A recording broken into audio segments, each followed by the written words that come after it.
Loud and proud, live and alert on the north side of the dirt. It's Friday, and we vibing. And I got a vibe. He got a vibe. That's Theo B, by the way. I ain't saying. I'm just saying, doing his own thing. And rock with me, nation. Y'all know who y'all dealing with. Hello, what is going on, Theo? I'm good. Blessed and highly favored. What's going on, big bro? How you doing? What's up to the Rock With Me Nation? And I want to go ahead and say, we still expecting. I just want to say that I know it should be like another box over here and everything. We still expecting, but it's Friday, so we gonna vibe. Like that's y'all pulled up for the vibe. We gonna vibe and everything like that. We gonna vibe and everything like that. Well, let me say this. Let me say this at the top of the show. While when me and you was backstage, I was looking at my phone, and this is the reason why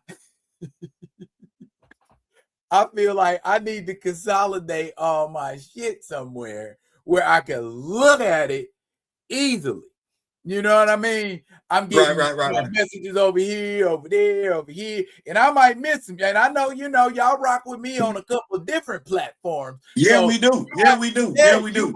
You might be shooting shit at me, and I ain't getting. I'm focused over here because you're shooting me some other shit over here on this other platform, and I'm like, well, damn, where do you know what I mean? So maybe we need to get one thing, because that's what happened. I think with brother Derek here, he's hitting me on X, and like I got like 2 other things I do on X, but the 2 other places that I'm talking to somebody on X, I'm also talking to them on TikTok and Facebook. So it's like, damn, I can check those 2 and miss this one, and I think that what happened because he's saying he didn't know about time zones. He's on the East Coast with me. Yes, and I think he think me and you is in the same place. Because he's like, where y'all when I'm y'all are in Alaska and Florida respectively. If you want to. You know what? I kind of like that though. I like the fact that folks think me and you stay real close to each other. I'm not telling you. I'm not telling you could have asked. Let me go ahead and say this. Maybe I failed to distribute vital information. Hold on. Let me help folks out. So, for those who don't know, the key members of the Rock With Me Nation whose location I know is Alaska, Florida, Maryland, Ohio, Louisiana, Los Angeles, as in California. That's what. If I'm missing somebody, that's because I don't know where Gray and Steezel located at. And Miss Keita, right? I think Steezel in the Midwest. Midwest, okay. So y'all forgive me if I don't. Juju, if I'm not mistaken, is in Pittsburgh, which is Pennsylvania, which is crazy. As much as he's a damn New York fan, so that's crazy. But yeah, and Ronnie, if I'm not mistaken, I think Ronnie is in Florida too. So yeah, we all over the place. We say it's a nation. It's a nation. Yes, it's a nation. So maybe we need to start putting what time zone we in when we put. Man, we here. You ready? We're in America time frame. Well, you know what? But you know what I run into with time frame? You know what I run into with time frame? Oh, Lord. People, like if I say the show is going to start at 6:45. 6:45 my time? 6:45 your time. Bro, no. I'm locked in now. I know when you say 6:45, you are literally saying 6:45 Pacific Standard Time. Like I know. I ain't tripping. Okay. And I may have taken that, out of. But even then, nah, he sent me this. He sent me this in the morning. He asked how long the show was at 10:24 a.m. And he said, "What time is it over there for you guys?" And then he said, "I just realized we on a different coast." Stuff happen. You know what I'm saying? It's all to the gizzle. So I guess, yeah, I don't know. You know what? I'm gonna try something. It's all to the gizzle. You know what? I'm gonna call him. You know, like you know, what did Forrest Gump say in the movie? Shit happens. You can't hurt. That means it's like 9 o'clock your time. So it's the same time I mean, here yeah, you know what I'm where saying? he at, where you at. So I mean, yeah, but you know, you know me. I don't be knowing what folks have doing. You know, I'm like this. You know, the grind is the grind, and when you grind it, you always available. You know, I'm always available. Theo, huh? Now We need people you to do a asking, podcast at 3 a.m. You need a podcast now 3 a.m. who time? Here's the thing. Here's the thing. Now, this is when maybe it's a generational thing. Now, if I say, and you should know, all right, if I say something is happening at 7 o'clock Pacific time, what time is that Central Time? Man, I think that, well, I mean, I don't know what Central Time is. I know my time, that's 10. So Central Time is an hour behind you. Oh, that be what? That make them 9? Yes. 11? Nine. And Mountain Time is an hour behind Central. Which would be 8? Pacific Time is an hour behind Mountain, which is 7. Boom. So that makes me an hour behind Pacific. But you know what? See me. You know what I'm saying? So like this me. Like if I say Pacific, I assume everybody know Mountain, Pacific, and Central. I'm gonna tell you what I'm gonna tell you where I'm at. I'm like this. I'm high. I feel like that's the most important. I'm very concentrated right now. 2, I understand stuff happen, mix-ups happens, and you know what? Like I said, you know, I'm in grind mode, and me being in grind mode, I'm like this. You know what? I gotta keep doing what I gotta do till the star shines so bright that it can't be ignored. And so, if somebody say they coming. If they don't show up, I'm gonna assume something happened. You know, where they couldn't show up before I assume the worst. And that was the case last time. So I mean, you know, what I'm saying, perfect storm and all that, lightning striking at the same place. You know what I mean? But you know, when we come to time, if somebody say to me, "Hey Theo, we got to get together. We're gonna get together around about 2000." Okay, well, I already know what time they're talking about. And because I've been in the military, I know that's 8 o'clock civilian time. Right. So, and I'm the same person that I don't need the digital watch. I can look at the watch with the hands on it. I can tell what time. So I said all that to say this. Folks move in different ways. You feel what I'm saying? Like, how we understand stuff ain't necessarily how somebody else understands stuff. And that's what I'm trying to say. So I'm saying all of that to say, to the Rock With Me Nation and the people in the chat, y'all was promised a guest. I apologize if that guest don't show up. I ain't saying it was nothing bad on their part. It wasn't nothing bad on my part. It was literally possibly a generational gap. Yeah, we're gonna do what we can to be entertaining, and in that, that's easy. In that field to be entertaining and everything like that, cause we vibing. Me and Daryl was talking before we got on the show, right? We was in the background talking, and I had a question for Daryl, cause I was like, I seen some stuff, read some stuff, and then read some more stuff and everything like that. Had to amend what I had said initially because I read some stuff, but some of the stuff that I said was still on the pastor in regards to the Target boycott. I had a question for Daryl. I said, Daryl said, what? I said, Daryl, when they said the Target, the boycott, people say the fasting was over. What did he mean? And Daryl said, okay, there is such a thing as because I gotta take it all the way back to the blackout. Okay, No, and you don't. We talking what we were talking about right here tonight. We vibing. You ain't got me up there. We are, but I want to reference something that makes it make more sense. Okay, when you black out, that's when you're saying I ain't fucking with nothing that company do. I'm not buying it. I'm not participating in it. I'm not going to it. I'm not doing nothing for it. Either forever or until you correct the fucked up behavior that you was engaged in. In this case, that's what this fasting is. Fasting is, okay, we ain't partaking of no more Target.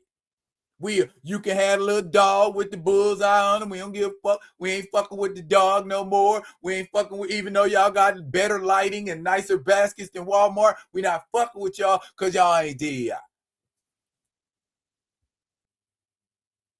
Cause see, I wasn't even born at night, let alone last night. And so I was around when this whole daggone thing started. So cause that's so what the pet so my question is because I could be wrong.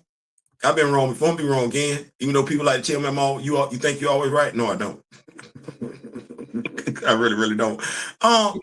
Who did he start this? Who? The dude that said, the fasting was over, the good reverend, the pastor. Did he start this? No. Well, who did? No. I don't remember when I talked about it, but I told you it was black women that started. So my question is, because I seen a video, shout out to Reese Waters. I saw the video where the dude was standing in front of the Target sign, thanking folk for the fasting was now over, talking about how Target had met 3 out of the 4 conditions. I'm just saying, whoa. Well, to the hell. Conditions. Wait a minute. What conditions? Wait a minute. You know what? See, you know what? First of all, let me apologize to all my sisters out there. I'm so sorry. Cause like this the umpteenth time. Cause I thought when folks said the most hated person in America, I thought it was us, black men. I did. I'm sorry. I was wrong. Like some dude, some cat. You got the pastor trying to steal the women's thunder. You got the pastor trying to steal the sister's thunder. The pastor, bro, come on, bro, come on. Who got paid? Who got paid for this dude? Who did he consult with? You said you didn't get no email. Granny Madam Taro said she didn't get no email. Kamoyo didn't get no email. Steezer didn't get no email. Ronnie didn't get no email. Juju didn't get no email. Mr. Ray Smith didn't get no email. Dadgummit, Maxine Shaw didn't get no dadgum email. BC didn't get no email. Miss Keita didn't. Who in the hell got notified? One, that he was the spokesperson, because I don't remember that. I don't remember that. I've been following. I don't remember that. And then who in the hell sent the email saying we was fasting? Because I didn't get that. I get that. I heard boycott. I heard we done. I ain't heard nothing about no damn fasting. I don't know nothing. You say fast to me, that means I'm finna go hungry for a little bit. That's okay. Okay. That's what that mean to me. You say something about some fasting because you saying going without. All I know is going without food. I don't. Who died and made him boss?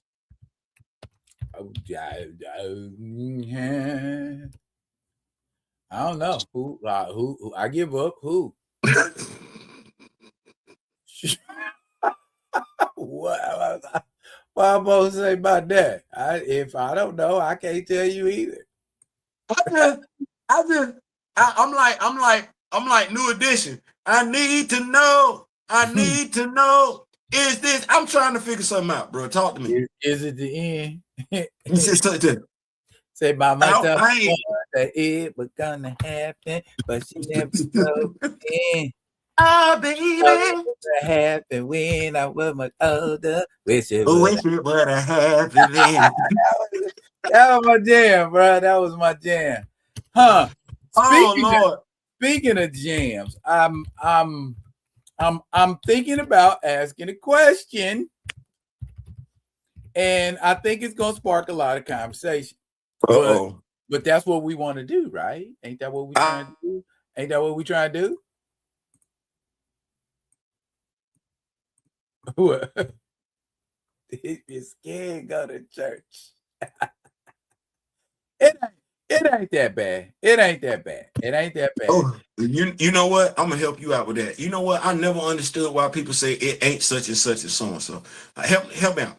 If I say if me and you were single, right? Okay. Right? Okay. And me and you going out on a double date. You gonna be my wingman. And you say, Theo, what she look like? And I say, Darryl, she ain't that ugly. Is she not still ugly? I'm not going. Right. Right. Here we go. There we go. See, I be having to bring it home for people. I be like, you still saying the person ugly, right? You know that's what you saying. So when you say I'm not going. right. So when you say, oh, it ain't that bad, I'm looking at you like, you still saying it's bad, right? Which means it's still bad. I just want to make sure you and I got a complete understanding on this thing right here. Oh, 100. 100, man. Bruh. Wait. Can I ask you a question before you get started, though? Okay, before you hit the bad thing. Yeah. And I'm gonna remind you it's a bad thing. Okay. So me and my wife, we was watching John Wick. Okay. All of it. Can I ask you a question? All of them. Okay, bet. Okay. And what I didn't understand is why folks kept. You remember the movie Mr. and Mrs. Smith? Yes. And they put out the hit on Mr. and Mrs. Smith, and your boy rolled over. He looked at his phone and said, I don't get out of bed for less than ... and rolled right back on over, right? Okay. So say I'm a spy. I'm a hitman. I'm with them. I'm with them. Now, okay. John Wick is known as the Baba Yaga. Right. I know he known as the Baba Yaga. Everybody across the whole damn world know he known as the damn Baba Yaga. I ain't got no nickname. Okay. Ain't nobody scared of me. Okay. My question to you is, why in the hell would I roll up on that dude? And I ain't got no reputation? None. I ain't got nothing. I mean, I work with him. I get some jobs, but I know me. Remember when you said it earlier. You said it last night. You said, you know what you don't know. Okay. I ain't got no fancy nickname like that. They still call me by my damn government name. Okay. Then I ask myself one question. Well, you asked me a question. Why me personally, why would I try to take out the Baba Yaga? Are you doing it first? No, let me ask you this question. Are you doing it? They got enough money for you to do it? To walk in. That's the better question. To walk into certain death. I don't know. I mean, because it's pretty much guaranteed. I probably, because I know you said you watched all 4. It was a couple times when it went up on the list, and a couple of us looked at it, it was like, shit, bro. There's this scene, right? There's this scene where he go in the stable. It's 2 dudes sitting on the motorcycle. They see him go in the damn stable, and they see a bunch of mofos go in the stable behind him. He the only one come out. Bro, I'd have looked at you. Me and you could have been on motorcycle. I'm not doing that, Darryl. Man, come on, Theo. What? No. Say, but they already paid us. We gonna give it back, dog. I don't give a damn. You know what? When you get paid before the job, that's a bad sign. Bruh, ain't no way. Ain't no way. Ain't no. I'm sitting up here like, so at what point do you say, you know what? I'm good. I'm straight. Now, you know Because what? I got a question in regard to that. You know what? Has anybody knowing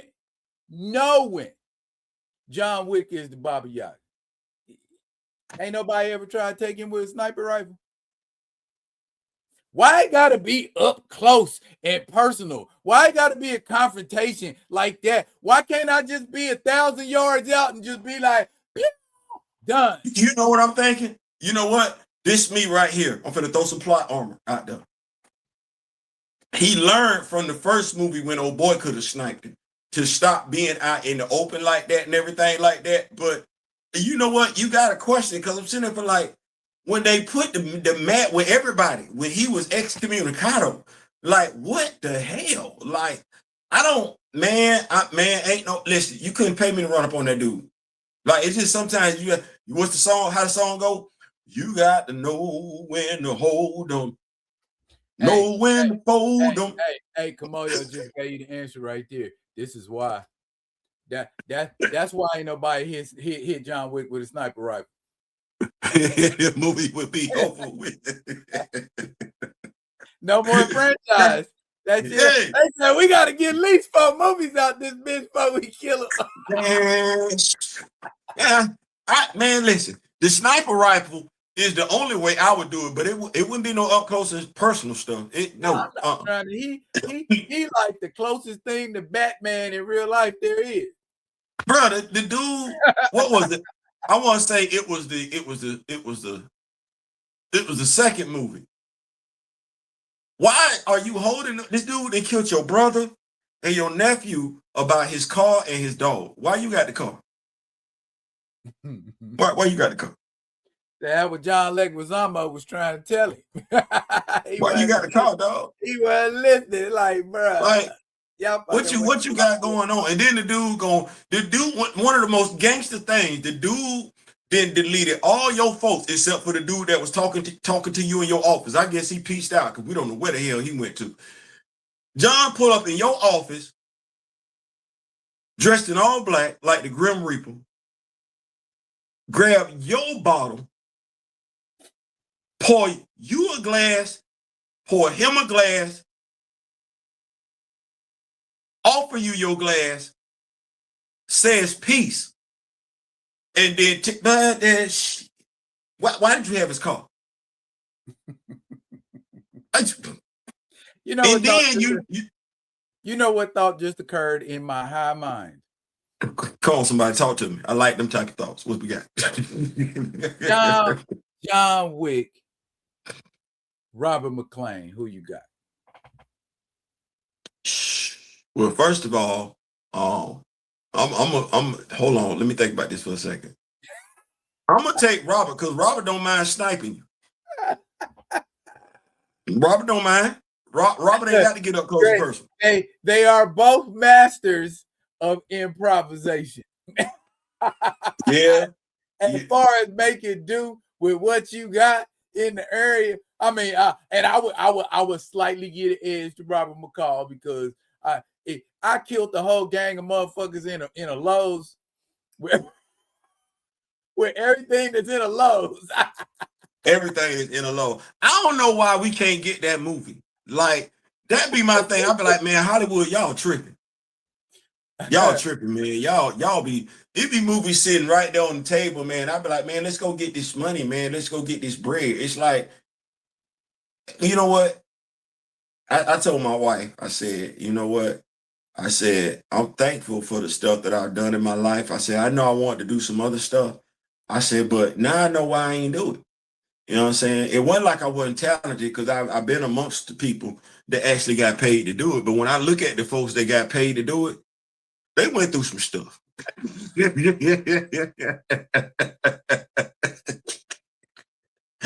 And I want to say 50% of it wasn't good.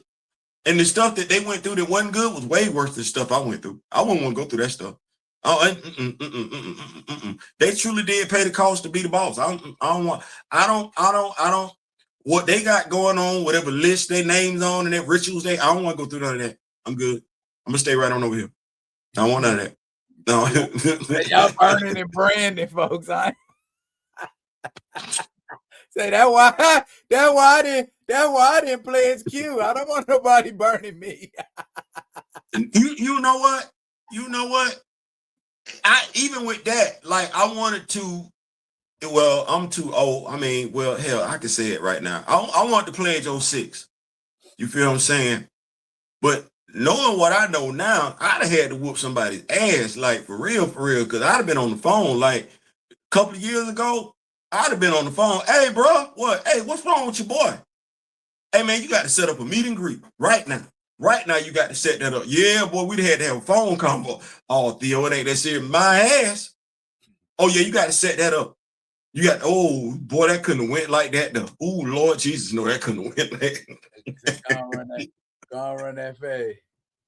Boy, bro, straight like that. I'd be like, no, bro, you already know what time it is. That, bro, disrespectful, mad disrespectful. He got to run me. So I'm glad, I'm thankful for what I did and everything like that. I'm thankful for what I got, to be perfectly honest with you. You know, I could definitely have less, you know what I'm saying? But, you know, all things being said, a brother happy. You feel what I'm saying? A brother happy.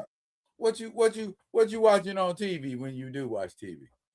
Man, you know what, man? I try and keep my mind in a safe space. Country Wayne ain't it. That, come on, bro. God damn, everybody gotta be going through some drama. Like, anyway, I ain't gonna do it. It's Friday.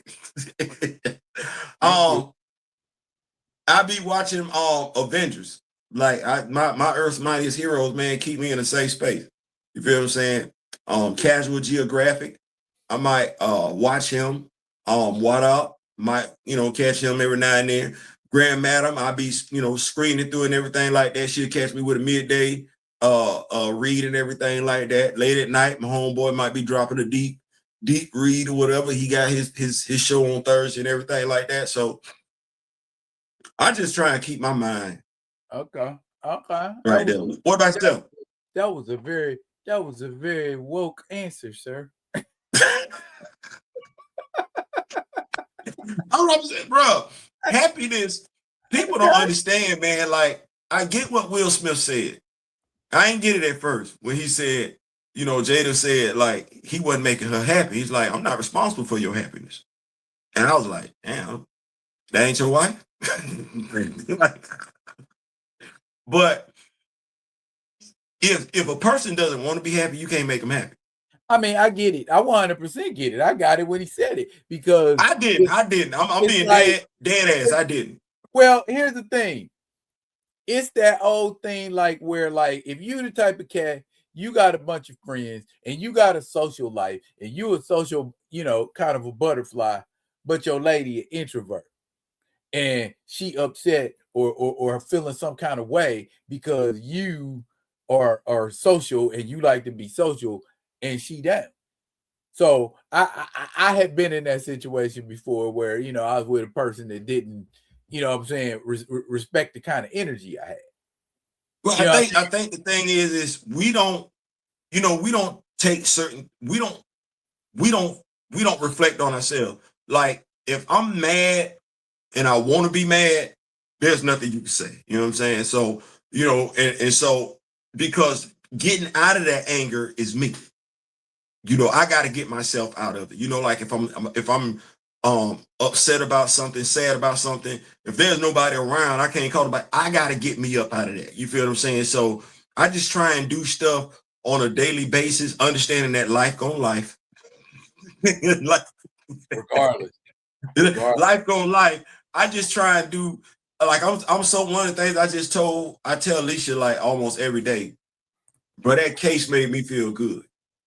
That case from Valiverse, like, getting it. And then I've always wanted to be that dude that could do for people. Like, I want to be able to do for people. Because I feel like if we all took care of each other, nobody would need anything, you know. And so to be able to share that with Mr. Smith, who's just been there tremendously in my life and everything like that. It's just when I say accessories and villains this year, bro, if I don't make another, my daughter graduates from law school May, she walk in May. bro, if I don't make another purchase this year, bro, I'm so, as DJ Khaled would say, I'm so good. Dig. I dig that. Oh, did I mention? You said bad. I ain't gonna let you forget you said bad. You said it wasn't that bad. Oh, we still talking about that? I mean, I told you I wasn't gonna let you forget because I interrupted you. See that? I gotta keep Oh, okay. Yeah, okay. my word. We can do that too. But Kamayo had asked me, did I watch Scavenger's Reign on Netflix? No, I did not watch Scavenger's Reign on Netflix. I watched Scavenger's Reign on HBO. When it was on HBO. So basically, these people land on this planet and every fucking thing on the planet is trying to kill them. The bushes, the trees, the rocks. It's the worst planet you ever want to fucking be on. You can't even go to sleep. You wake up with some aliens on you. And the rocks, the trees, the bushes, the birds, the sand. Terrible. Everything on the planet is actively trying to kill you. And the show is a straight acid trip. You know what I'm saying? So the rocks, even the rocks. I mean, then everything can potentially hurt you. Maybe not actively, but even passively. You can touch some shit and die. You ain't supposed to be touching. You know what I'm saying? Let me tell you something. The whole planet just. Let me tell you something. I'm still traumatized from Godzilla and Kong with the last movie. I'm still traumatized. I'm gonna tell you why. Because they was in the forest. And he was little chunky dude was talking just a little too much shit. He got just a little too comfortable. I was like, damn, I did not see that coming. I was like, I had to go. I was like,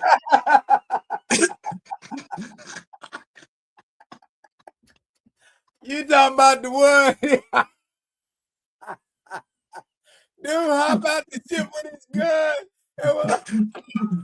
That's my pearl. Like, they found my man like this.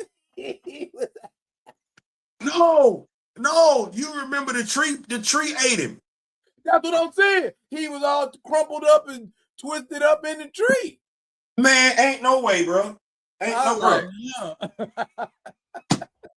Ain't no bro. Like, he walk around like, I know what's going on up in here. I'm handling my business. And I'm like, damn. You see how you say he was up in the tree like this? Now I got to go look at it again because I was too traumatized. I was like, damn, they spit the, oh Lord, Jesus, like, why are we here? Why am I down there? Like, I'm not going down there. It closed up around him. He got crumpled up, pretzeled up in it. Bro, I had to go do some research. I was like, that's a familiar? I thought they was cats. Young Justin's got me effed up around here. I'm thinking them cats and everything. So you can mess around and open up a crate and get your, oh Lord, Jesus. Well, thanks to lots of video game playing games like Diablo and Baldur's Gate and many numbers of familiar is just like a being, a creature that tags along with you. It could be something as small as a raven, or it could be something as large as, say, a panther. But see, the animal is probably rocking with me. The thing that looks like a clock is gonna eat me. That's not the same damn thing. That ain't the same damn thing. I don't even know why they sharing the same damn name. They don't even look like they come from the same breed of creature. That ain't what that is. Familiar is a term, not a breed. You know, because they're magical. Your familiar could be anything. You could a nimbus of light could be your familiar. See, this why I don't do. See this. Grand Madam asked, somebody got ate by a tree. What movie was that?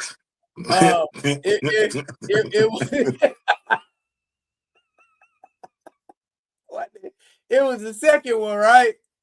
It was the last in the franchise. It was the last movie in the franchise. The second one. Dude hopped out the hovercraft, talking shit, telling everybody be quiet and be careful. And if you say something else to me, I'm gonna shoot you. And got ate up his damn self. But he told him, he said, "Hey man, something don't smell right." He say something don't smell right, and I'm like, so you don't want to listen to the, man.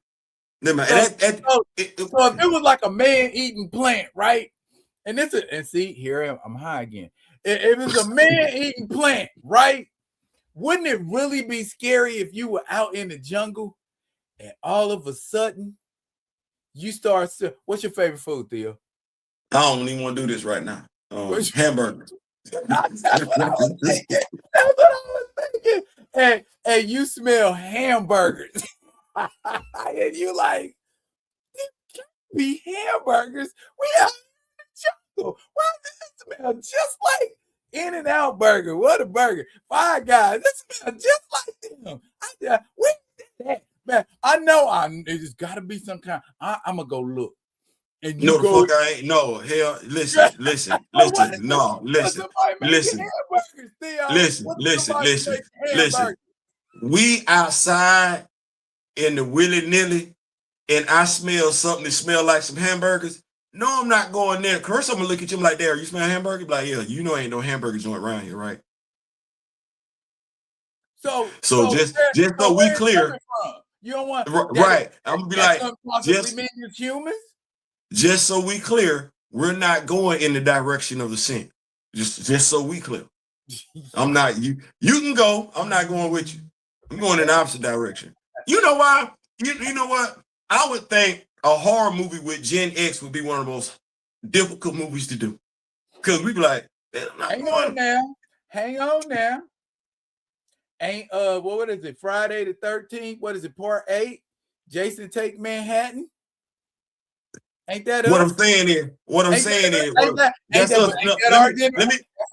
put it in the proper context. Okay. Today. I think you would be hard pressed to do a movie today with current generation X in it, a horror movie, because we're not going for that stuff. Hey man, it's a noise at the front door. Hey man, go get the Glock, bro. Go get the Glock, bro. We stay out here in the boondocks, bro. Ain't nobody knocking on the front door like that. And we're not gonna go to the front door and say who is it. We gonna stand back. Who is it? Okay. Let me add. Here's the key. And there are a couple people who have figured it out. You can put black people in horror movies. You just gotta find some shit that scares black people. Not the conventional stuff, not the werewolves, the slashers, all that. We got an answer for that type shit. You know what I'm saying? Just like you said, where the blicky at? We already if it's over there, it's dead. Cause I'm finna empty the cartridge over here in that direction where I heard that sound at. And if it's still moving after that, we moving. It be so many movies. So okay, so let's do this. We vibing, right? We first of all, the likelihood of me and you at Crystal Lake at any point, like early on. I ain't finna be no fucking camp counselor. I don't even camp outside. If it ain't a motorhome or like a actual cabin, fuck that. I'm not no tent in a tent. So we gonna move that one off the table. Ants and chiggers crawl up your ass. No, we don't do that. We gonna move that one off the table because we ain't qualified. Right, good one. Okay, so then Elm Street. Well, we're not moving into town. Damn, moving to Elm Street. Like, that ain't what we doing. It was somebody murdering kids on Elm Street. Oh, no, we're not moving over there. We're not moving over there. They killing the kids over there now. Kids can't go to the same school. They singing death songs over there. Nah, we going over here. You hear them little white people out there jumping ropes, having them death chants? Nah, we ain't moving over here. Okay, so take that one off the table, right? Take that one off the table. What's the next one? Most of them are slashers. They slasher movies. And I'm like, how often do the only time a black person is getting killed by a slasher is if that was their boyfriend or their girlfriend. And they caught them cheating, some shit like that. Then that's a slasher movie. the whole thing. See, I don't even say the dude the same. You know the dude that Tony Todd played and everything like that right there. I don't even say the name right. I don't even say it like that. Yeah, I mean, it would be the same thing as if you did the Bloody Mary thing because that's never. Yeah. You know what got me? I'm in Camilla, Georgia.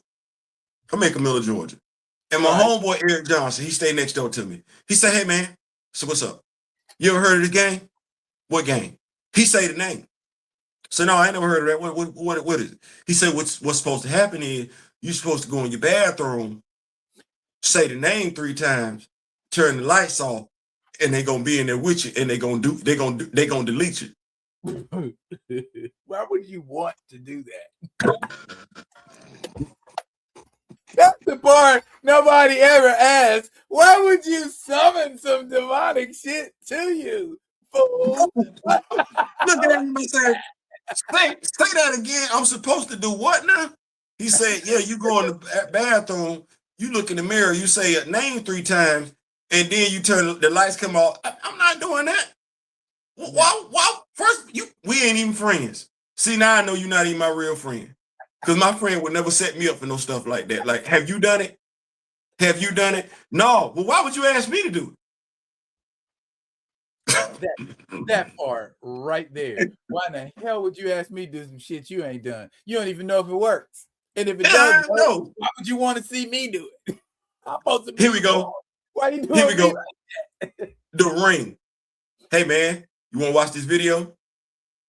What's it about?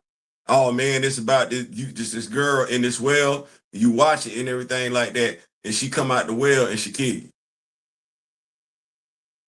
Again.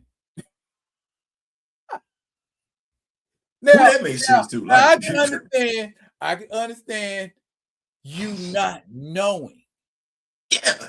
You know what I'm saying? If you just hand me a tape and said, here, Daryl, watch this movie. And then I watch this movie, and by no fault of my own, I watch that shit. And then 5 days later, I die. I can't do nothing about it. But if you say to me, if you go, Daryl, watch this video and be careful because they say 5 days later, after you watch this video, you gonna die. Then what the fuck you bringing it to my house for? Can I ask you a question? What?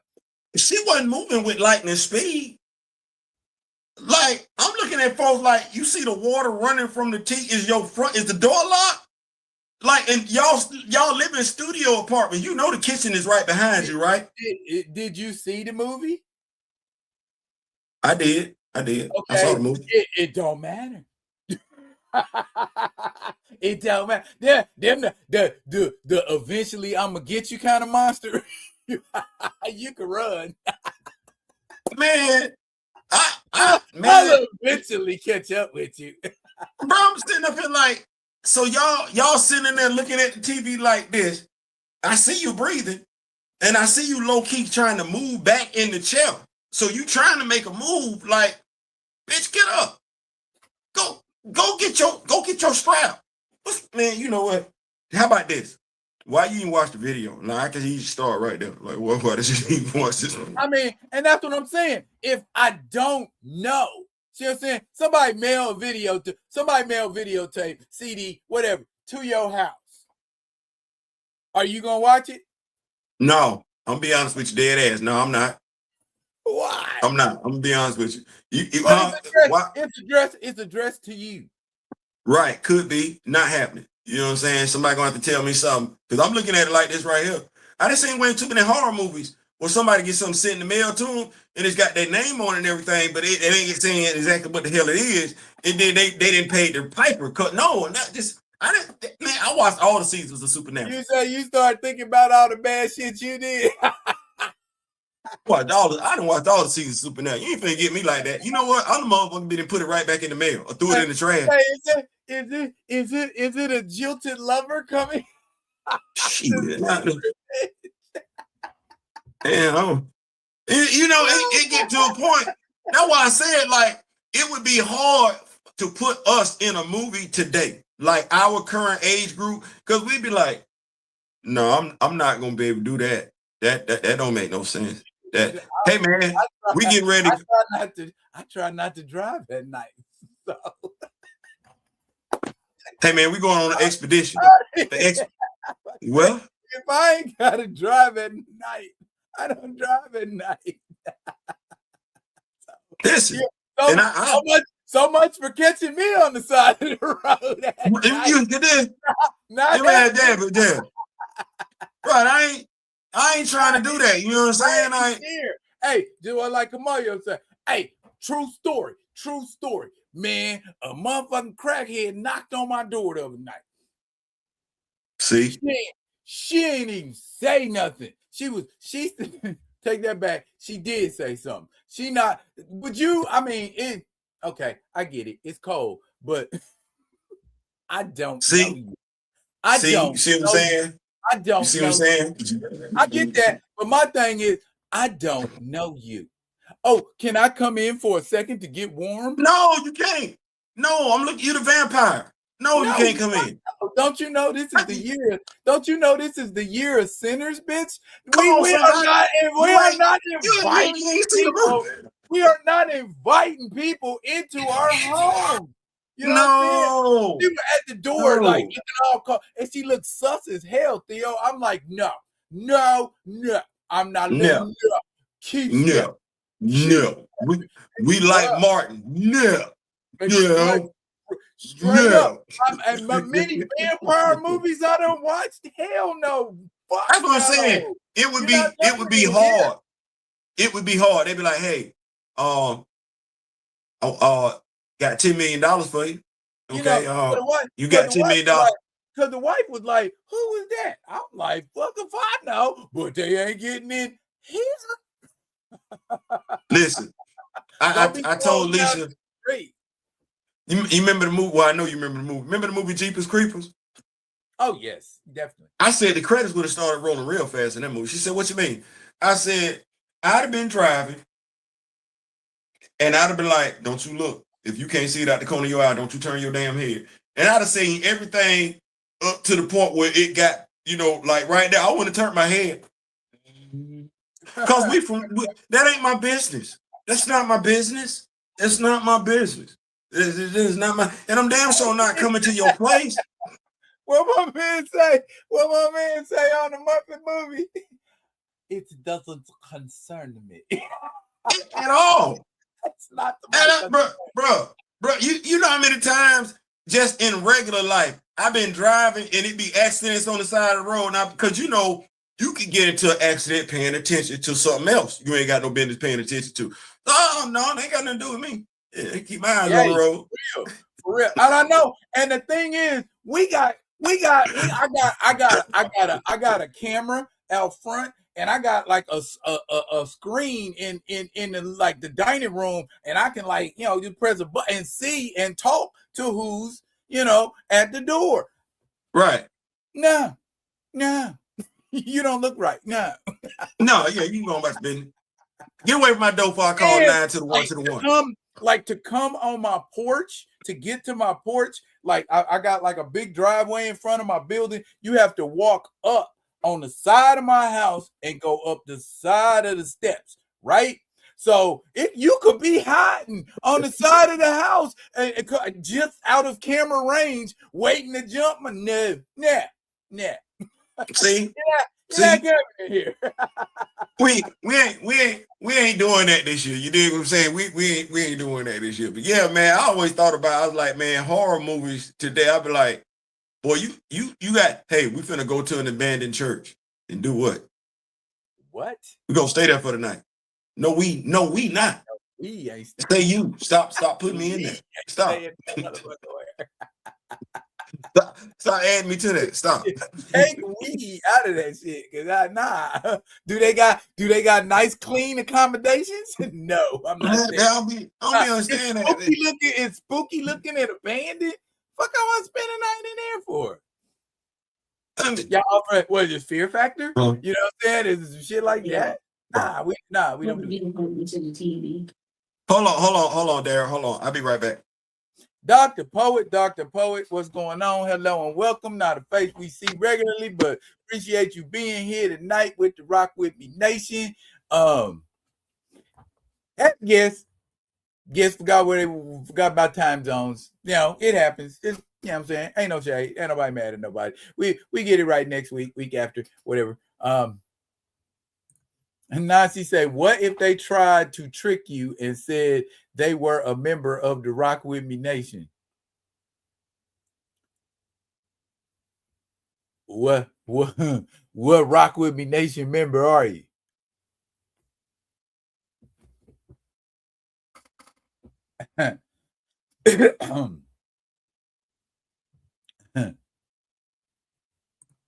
He said, hey, champ. you are you around my age? I have not heard anybody say champ in a while. Okay, all righty. I am glad that we are. Oh, I know what I wanted to do. I know exactly what I wanted to do. I am going to regale you with the latest. All right, y'all. Now, I remember like one time, Grand Madam asked me, do I keep a list of the things I'm collecting or what I want to collect? And the answer to that question is, yeah, I do. And that list is getting short. Why? Because I'm getting a lot of the stuff.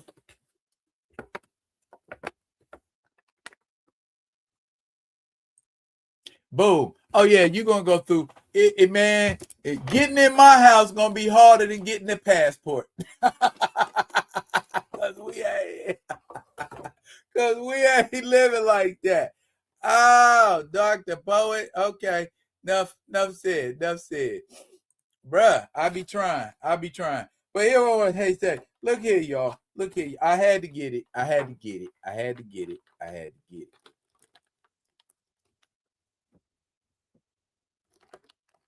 Ain't that beautiful? Shouts out to my man Christopher Reed. Nice. Got face changes. Oh yeah, they did the damn thing with this one. Got the crystal. Bruh. And the cape is cloth.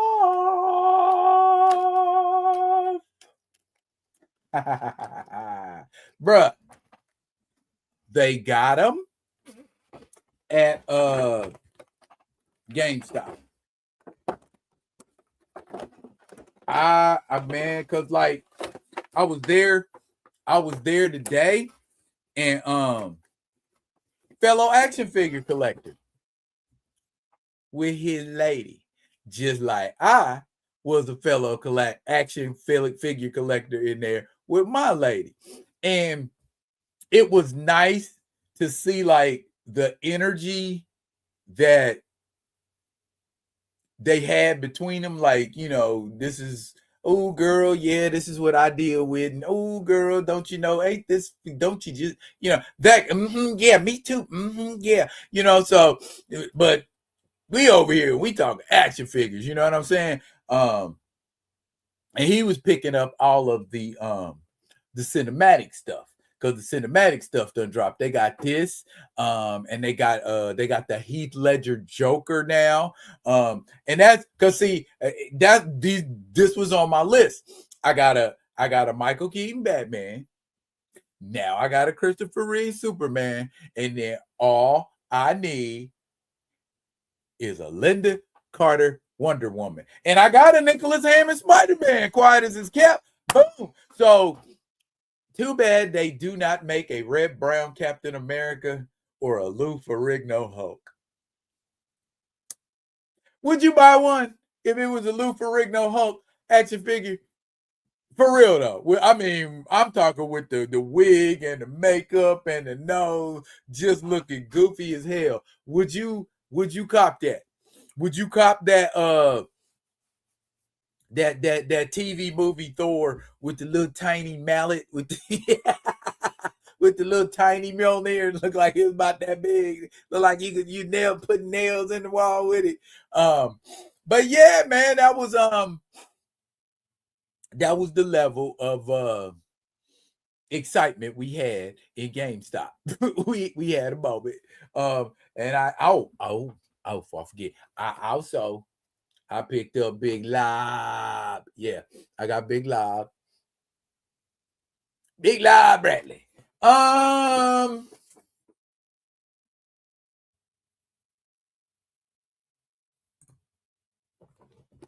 There's no S on the back of the cape.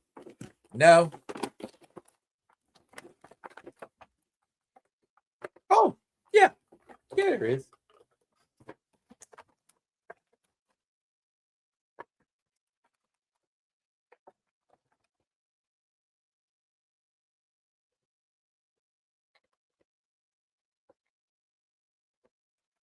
Yes. There is absolutely.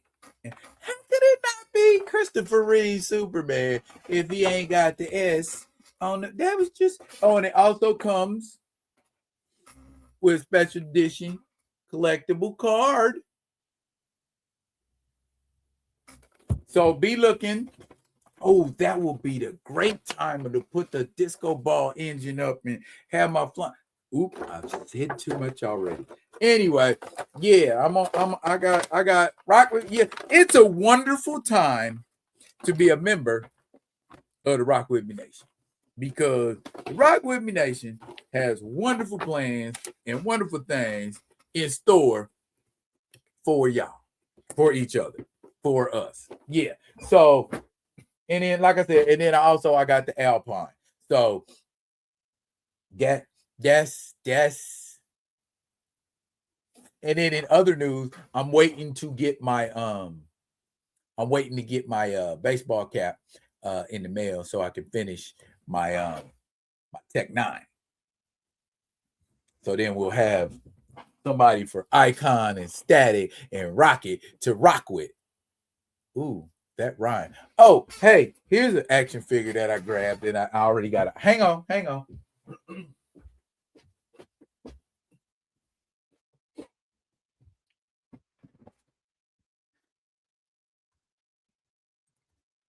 Also got this today. That's a nice figure. 7 inches too. Got pretty good. It's got pretty good articulation. Pretty good articulation.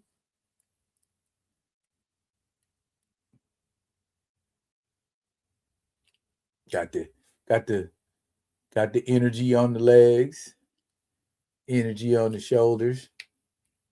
And it even though it's a Fortnite figure, it looks very cyberpunk Asian themed. But yeah, we out here, and I have to find, it will be put to creative use. Let's just put it like that. It shall definitely be put to creative use, and we will be making things. How come? And I'm segueing, y'all. Matter of fact, let's segue like this.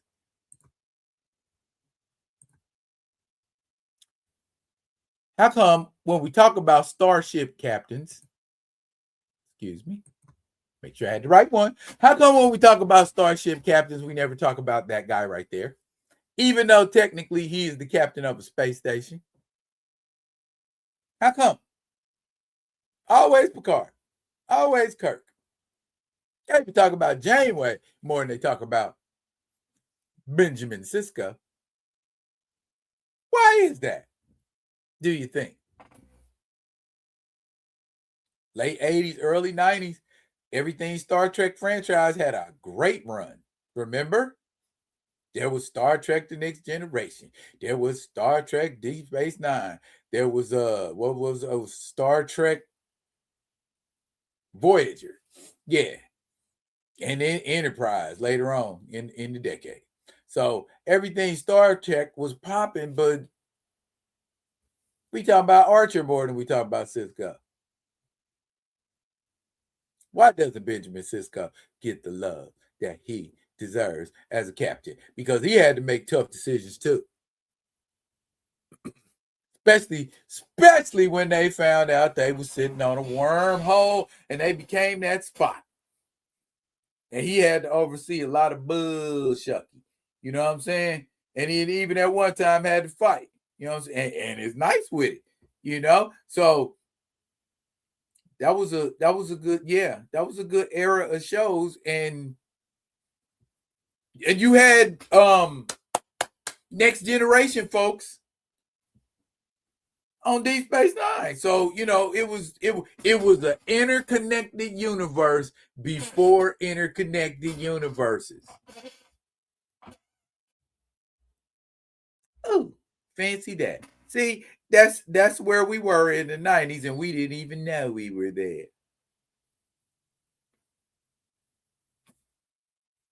It's all one big Starfleet. That made sense. And while I'm on the subject, I remember the Defiant. Yes, I do. I know I've asked this question before. I'm going to ask it again. Star Wars or Star Trek, and why?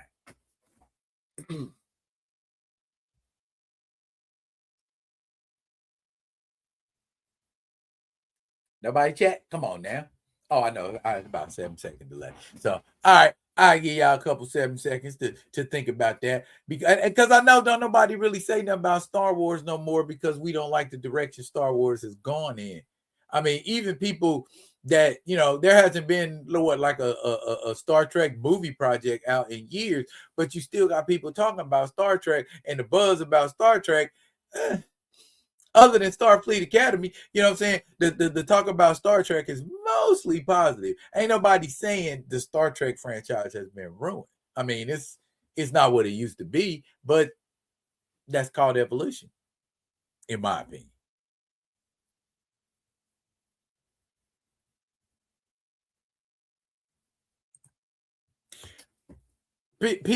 I wouldn't say out and out disrespecting the Cisco, but not recognizing the inherent greatness of the Cisco, because Cisco was very Cisco wasn't the cat that was getting in trouble for breaking the rules all the time like Captain Kirk. And Cisco knew how to make an authoritarian decision versus an emotional one. And to me, that's more similar to what you would do in a kind of like in a militaristic sort of situation. Sometimes you got to do what's best for everybody versus doing best for the people that you care about. And that's what I always loved about him, and that's what I loved about that show, and that's what I loved about Star Trek in general, was a lot of emphasis was put on the human element versus pew pew pew. I mean, there was emphasis put on that too, but you got to hear the humanity in it. You got to hear the why and the why not. So kudos to Gene Roddenberry. I feel like even though you probably or were not as rich as George Lucas, your universe was equally as rich, if not more. That's my hill, and I'ma die on it. Plus, let's just be honest. Star Trek had a 10, 11-year head start on Star Wars. So there was a lot of time for a lot of franchise to be created. Let's see. What do we get? We got Star Trek. We got Star Trek reruns for about 10 fucking years straight. We had an animated Star Trek series. I think that ran for 2 seasons in I want to say 74, maybe something like that, 1974. And all of the characters from the Star Trek series came to the cartoon and voiced the characterization that you got. And then 77, 78, right around when Star Wars started popping, we got a Star Trek movie. So yeah, Star Trek had franchise and we ain't gonna mention all of the marketing that was done, the lunch boxes and the Trapper Keepers and the comic books and all of that Star Trek stuff. So they had a head start. But and toys and figures, and you know what I'm saying, like, because I know I had like a little Star Trek kit where you put an Enterprise together and then paint it. I think it was Testors, Testors, Testors. They made these little, kits that you put together. Some of them glued together, some of them snapped together. I preferred the ones that glued together because they were more like, they had more it looked more detailed to me after you painted it. It looked more streamlined. Just put it like that. There you are. Boom. Let's do that. And he's back. Well, my fault. It's okay. I was keeping everybody occupied. We was talking about Mr.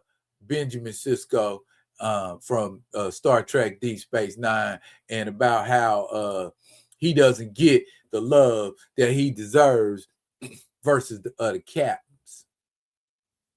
You know what? It's crazy you say not get the love that he deserved.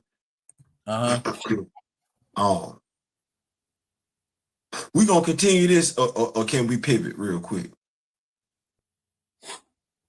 I don't know. You want to pivot? Okay, so I think it's safe to say though that the actor, we know him. He don't take no mess, regardless of what role he play. Avery Brooks, yes. Avery Brooks, regardless of what role Avery Brooks play, he don't take no mess. Papa don't take no mess. That's what that is. There's a movie coming out. Man Called Hawk. Man Called didn't take no mess. Hey y'all, guess what? Guess what? What's that? I gotta interrupt you. Our guest has arrived. What? Shut the front door. That's what I want to say. What's going on? What's going on, fellas? What's going on, Doctor? What's going on? What's going on? Nothing much, man. Can't complain, bro. Time's up. Throw you out, family. Yeah. Oh, yeah, for sure. I mean, I looked at the email and I said, hold on, man, that shouldn't say Pacific. It don't say Easter. So, you know what I mean? Threw me off a little bit. But so we were just talking. We were talking. We didn't know what it was, but we make a show whether we feel me. Oh yeah, no, that's perfect. But we are happy. We are happy that you are here. Oh yeah, no, it's a pleasure, man. It's definitely a pleasure. Yeah, and for those of y'all in the chat that don't know, this is Lonzo Starr of Konkret Comics. Yes, and bring you such great characters like the Acolyte and the Absolver. And he gonna talk to us today about some things he got going on. And we're gonna take him through the Rock With Me Nation paces. Oh yeah. So without any further ado, sir, I know I got questions. But I want to let you talk first and tell the folks at the Rock With Me Nation, how specifically did you get into the rewarding field that you are in right now? Man, it's a long story, but it's a short story at the same time, man. I'm a music producer and a music artist, and my boy has sent me an animation clip of it was a character named Dark Eagle from right here in Philly, and I thought it was fire, but it didn't have no music to it. So I reached out to the guy. I said, "Hey man, why don't you let me make a theme song to the your character clip?" He originally said no, but I don't take no for an answer. I said, bro, I'm not charging you. I don't do none of that. I just want to make it. So he's like, all right, cool. So what happened was he had sent me his script, like to read the character and know who he was. And from that moment, that once I seen that script, I saw how similar it was to writing songs and writing music. And like all my dreams of making my own superhero just rushed into my head. And that's where the legendary acolyte, came from. But it was me seeing that oh yeah, that's the classic one too, man. Yeah. But so yeah, so me reading that comic book script showed me how similar writing a comic book and writing a song was, and that just blew my mind. So I kind of had to try my hand in it, and I did, man. I created Acolyte, and when I started promoting the character and started shouting out Concrete Comics is coming, it was almost like a beacon to other creators that were looking to do something similar. And they knew it was, black owned. I'm a black creator from Philly, and there was so many other people like that, like all around the country that were trying to do something similar. That it just sparked like a whole movement, and then Concrete Comics grew a little bigger every year. Now we got like 9 creators, I think. So yeah. Okay. All right. Yeah. Yes, sir. About. You say you just got up off your butt and said, "I'm gonna do this." Oh yeah, for sure. For sure. I had to, because I was tired of not seeing myself in comics as well, man. So, I wanted to put myself in there. And I didn't know, I didn't know about indie comics. I only knew about like the big two. I knew Spawn, but I really didn't know nothing about no other comics outside of Marvel and DC. That was pretty much all I knew. Like I knew Hellboy, but I knew it from the movies. I knew other things from film, not the comics. So when I started trying to create my own character, it led me down a rabbit hole of indie comics, indie black comics. And I saw how many people were out there doing what we were doing. It blew my mind. Truly blew my mind. Man, it's a blessing, man, that y'all were able to come together, because I think one of the things that I've been seeing when it comes to indie comics is, especially when it comes to us, is I don't want to say it's too many, but there's strength in numbers. I'll say that there's strength in numbers, and it's hard to do it. I've seen it where it's hard to do it, maintain it if you're doing it on your own. Would you say that it's better? I don't want to use the word easier, but would you say it's better doing it with more collaborators? Well, I guess it depends on how you're talking about collaborating, right? Because we're like a record label. We're all individual artists, individual creators that own our own product. So we're not all like in the lab together at the same time. It's like me, I'm in the studio, he's over there in that studio, he's in this studio. But then when we come outside, we're like Wu-Tang. We're like Jizza, RZA, Method Man. You know what I'm saying? So we're like the Wu-Tang of comics. So our we're all individuals under one house, which that's what makes Concrete Comics powerful. You know what I mean? Okay. Right. Now I'm picking up with Twin down. Yeah. You said Wu-Tang, that you got us with that one. You dated us with that one. For sure, man. We're definitely the Wu-Tang of comics. You know what I'm saying? I like that. So many different genres that we do, and just generally just having fun. What did you do to get your name out there? Shit, promote my ass off. You know what I'm saying? Promote. But me coming from the music game, I just use music tactics. You know what I'm saying? And it's a lot easier. Moving comics is a lot easier than moving music. When you move music, people want to, having believability. People want to see what you look like. You match you up with your music. It's so many layers to why you listen to somebody's music versus if I show you a comic book and the character look dope and you read comic books, you're probably gonna check it out and see what it's about. So it's like 2 steps in comics, whereas the music it's like 8 steps. You know what I'm saying? But if I can use the same marketing tactics I would use in music in the comics, you're gonna blow right past all the competition. You know what I mean? Okay. So a lot of times Theo and I, because Theo has his own individual channel that he produces content on. We find ourselves, and I guess to me, it's part of the game. We find ourselves sometimes at odds with people who are trying to say the same thing, but believe they can quote unquote say it better, or with more clarity, so to speak.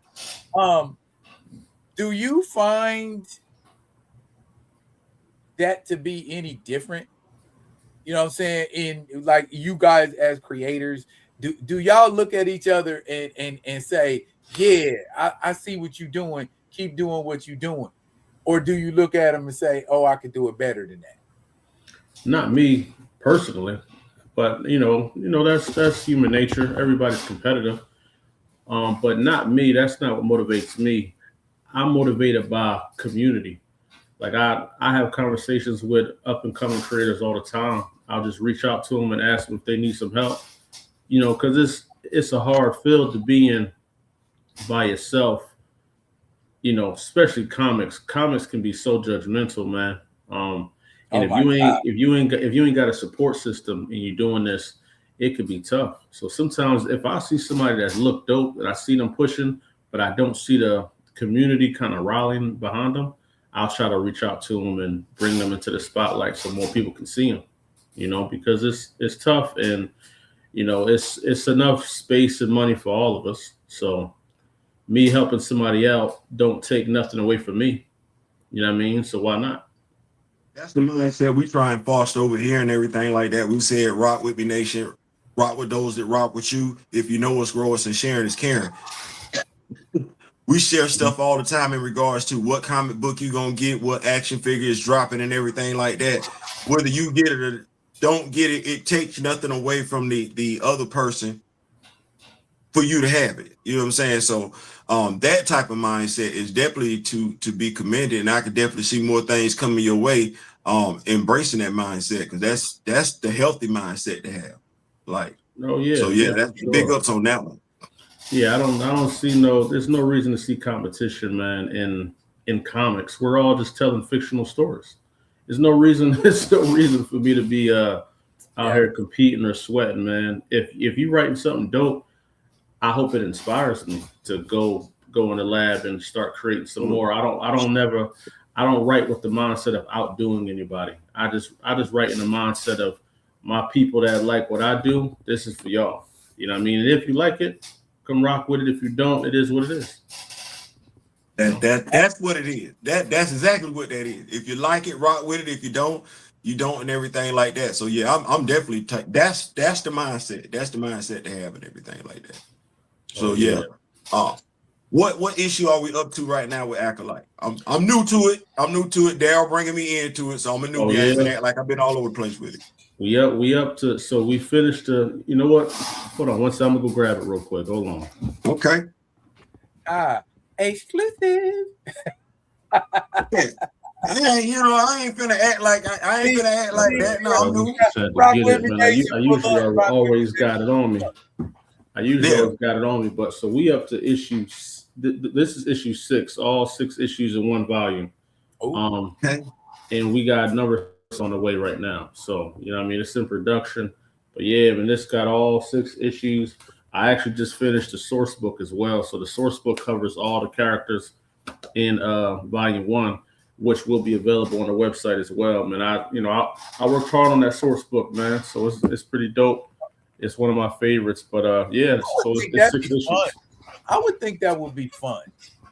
If because I know I at one time or another, and Theo can attest to this too. If you was a nerd, a blurred, whatever you choose to refer to yourself as, there was creation. You know what I'm saying? When I was in the 3rd grade, I don't want to try to like toot my horn or no shit like that, but when I was in the 3rd grade was boring to me, and because it was just easy to me. I don't know why. It was just really easy to me. And so that's why I was born. But that's what I would do after I finished my work.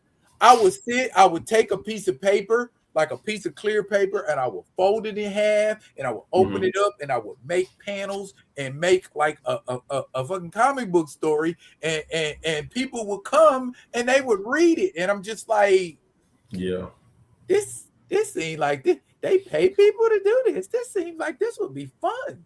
You know what I'm saying? And you know what I'm saying? Just at some point, I never got into it. You're bringing back memories, and I think, first of all, you talking about you was reading, it was boring. It was boring because, one, you reading comic books in the 3rd grade. You ain't reading on no 3rd grade level. That's why it was boring. That's why the class was boring. But I think just by and large, if you love comics, you've done something related to comics as a kid. Whether you were out there acting, whether you were out there drawing, whether you were out there writing. I know me and my best friend, Edwin Mendez, in the 5th grade, JHS 120, Bronx, New York.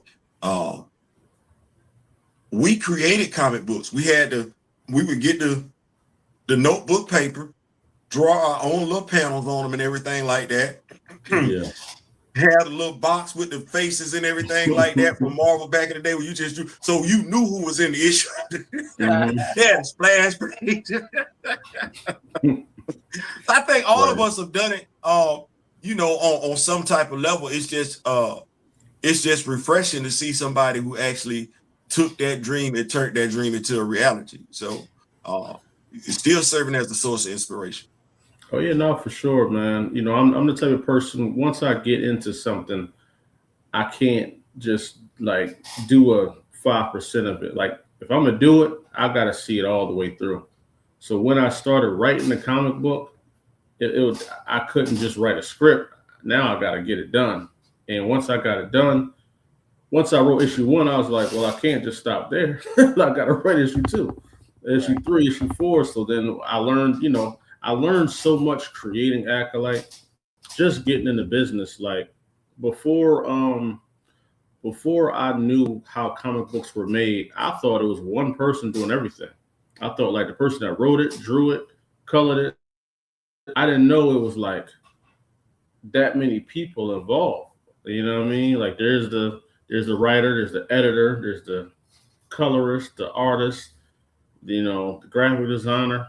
There's so many people that are involved in making a comic book, and that's what a lot of people don't really realize, man. Like it ain't just somebody. Like there are people that do everything for sure, but that's rare for them to do everything and do it at such a high level that you recognize their story. Because you know what I mean. Right. So just a lot of readers, a lot of fans probably have no clue how much work actually goes into making a comic book. And for years they've been costing what, $3? So it's like a business where you like start off deep in the red, and you hope to get to the green. Luckily, with things like Kickstarter and places like that, they help new creators get to the green faster. You know what I mean? Right. Or not have to put out their own money to make the book, and then they can be in the green. But I don't know how comics were making money back in the day. Like, I don't know how the people working on them were making money back in the day, because it ain't like the prices that books are usually sold at in the comic shop. It really don't make sense. And we've put our books through Diamond in the comic shop, so I see it. I'm like, dang, like in order for you to really make money, or like say you wanted to really make this your life and you were putting it in the comic shops, you got to be doing like 5K, 10K comics every time you drop. You got to, or else it don't make sense. That's crazy you said that, because we know some. Never mind. I ain't gonna do that. I ain't gonna do that. Question from the comment section. How does a story come to you? Man, well, the thing about me, most of my stories are based on people I know. Like I made Acolyte is literally me. You know what I'm saying? He's literally Okay, that I makes sense. me. kind of gathered that from issue He's 2 full. when he come in the studio, and I'm like, studio? Yeah. So like I put like bits and pieces of me in every character, right? So remember in issue 1 how he how he was with the dude Kalon, and then he met his pop Abner, and how they Right. came together. So in my head, that's my mind, body, and soul. So Acolyte is my body, Kalon is my mind, but his pop is my soul. You know what I'm saying? And that's Got how I blend it together. Even with the villains, most of the villains, that's how I plan them out: mind, body, and soul. One's gonna mess up with his mind, one's gonna tear that body up, but the other one, he coming for that soul. And that's how I kind of build in layers like that when I'm telling my story. You know what I'm saying? But stories come to me all kinds of ways, man. I could just be driving and just see like a plastic bag rolling across the highway. You know what I'm saying? And I'd be Right. like, damn, what would it be like to feel that lonely in the universe, and like everyone's seeing you but nobody knows what you are or who you are, man. So that plastic bag just inspired me to think of somebody lost at sea, you know what I'm saying? Or something like it'd just be something random like that that'd just take my mind like somewhere else, and then I just write it. Okay. Let me ask you this question. What you saying, you're an artist and everything like that. When you're writing, do you listen to music of some type, or you just write? You know, crazy thing, most of my scripts I write because it's similar to music. When I'm rapping, I don't really write my songs. I Mm-hmm.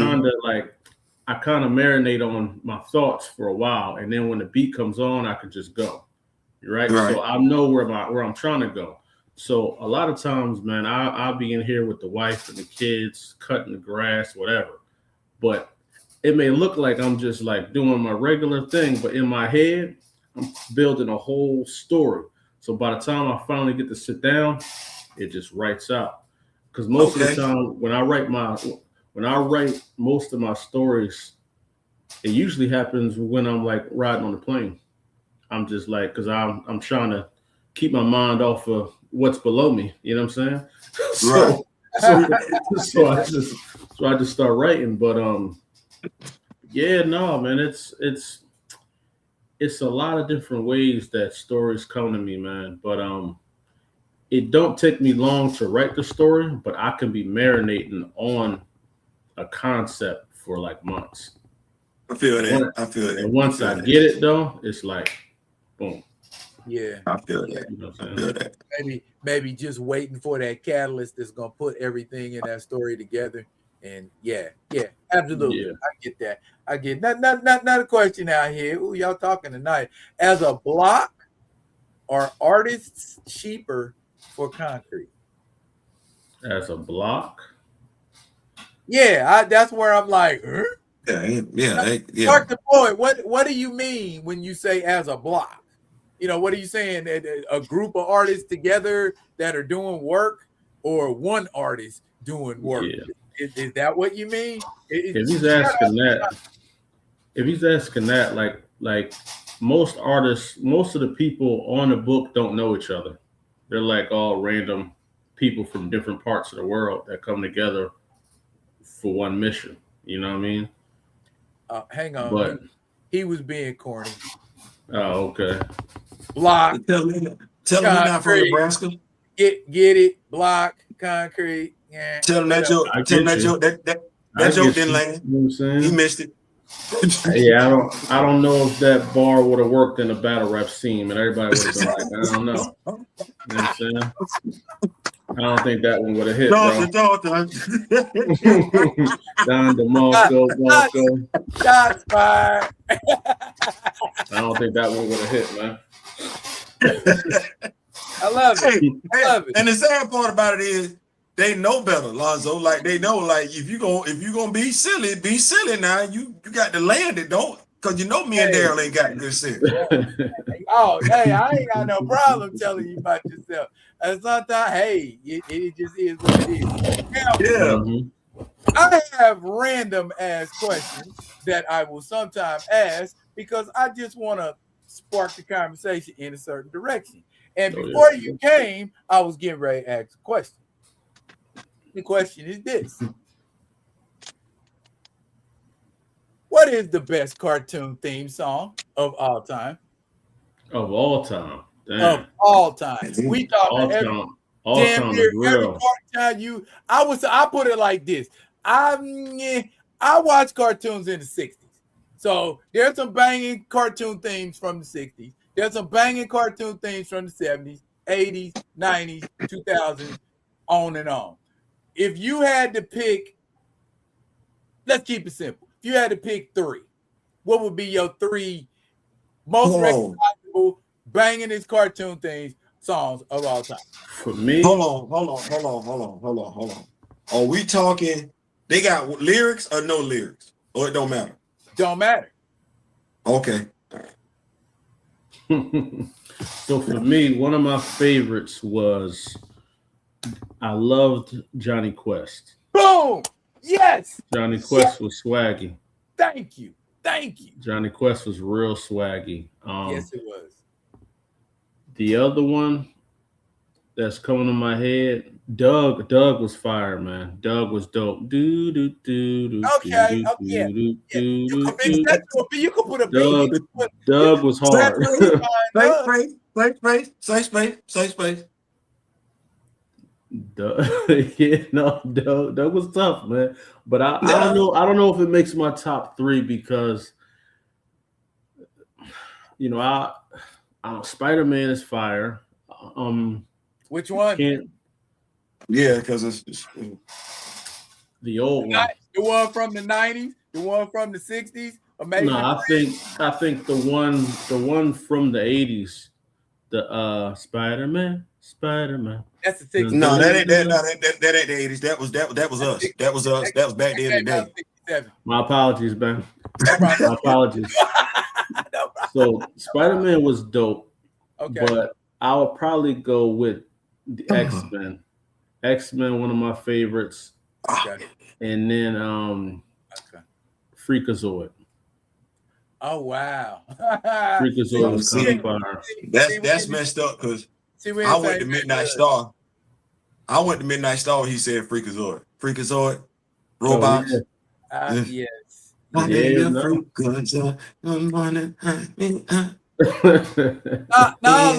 it ain't just superhero cartoons. It ain't just superhero cartoons. I don't count Johnny Quest as a superhero. That's just a banging theme song. Period. Okay. Yeah, no. I got the Herculoids. Okay. And then I got this because this just, if he can say Doug, I'm gonna say Speed Racer. Here he comes. Come on now. Speed He's Racer the was demon and he's gonna be chasing after someone. Yeah. All right, wait a minute. Okay, here we go. All right. I'm gonna do this one just for the cheesy. Banded together from the halls of justice. They are the super friends. Yeah, I'm gonna go with that one. Oh, there you go. Okay. All right. What you got, D? What you got? Okay, you named off a bunch that I liked. But yeah, I like Johnny Quest is like my top 2. Smooth as hell. Man, Smooth as hell, wasn't it? That theme song goes hard in the paint. Johnny Quest. My other one is Inspector Gadget. Hey, is it cool if I add one to my list? I want to take off one. We vibing. Just add it on. Yeah. Pink Panther. Okay. Probably one of the coldest. Okay. Pink Panther might be one of the coldest ones. Okay. For sure.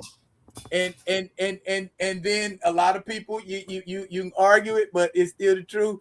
The godfather of all cartoon theme songs is the Flintstones. Flintstones and the Jetsons was dope. Same group of people made them. You can tell. Yeah, you got that. Hey, you know what? Can we just say it? Because if you say Johnny Quest, if you say the Herculoids, if we sit up here and say the Flintstones and the Jetsons, can we just say Hanna-Barbera was in his bag? Hanna-Barbera was definitely doing that work.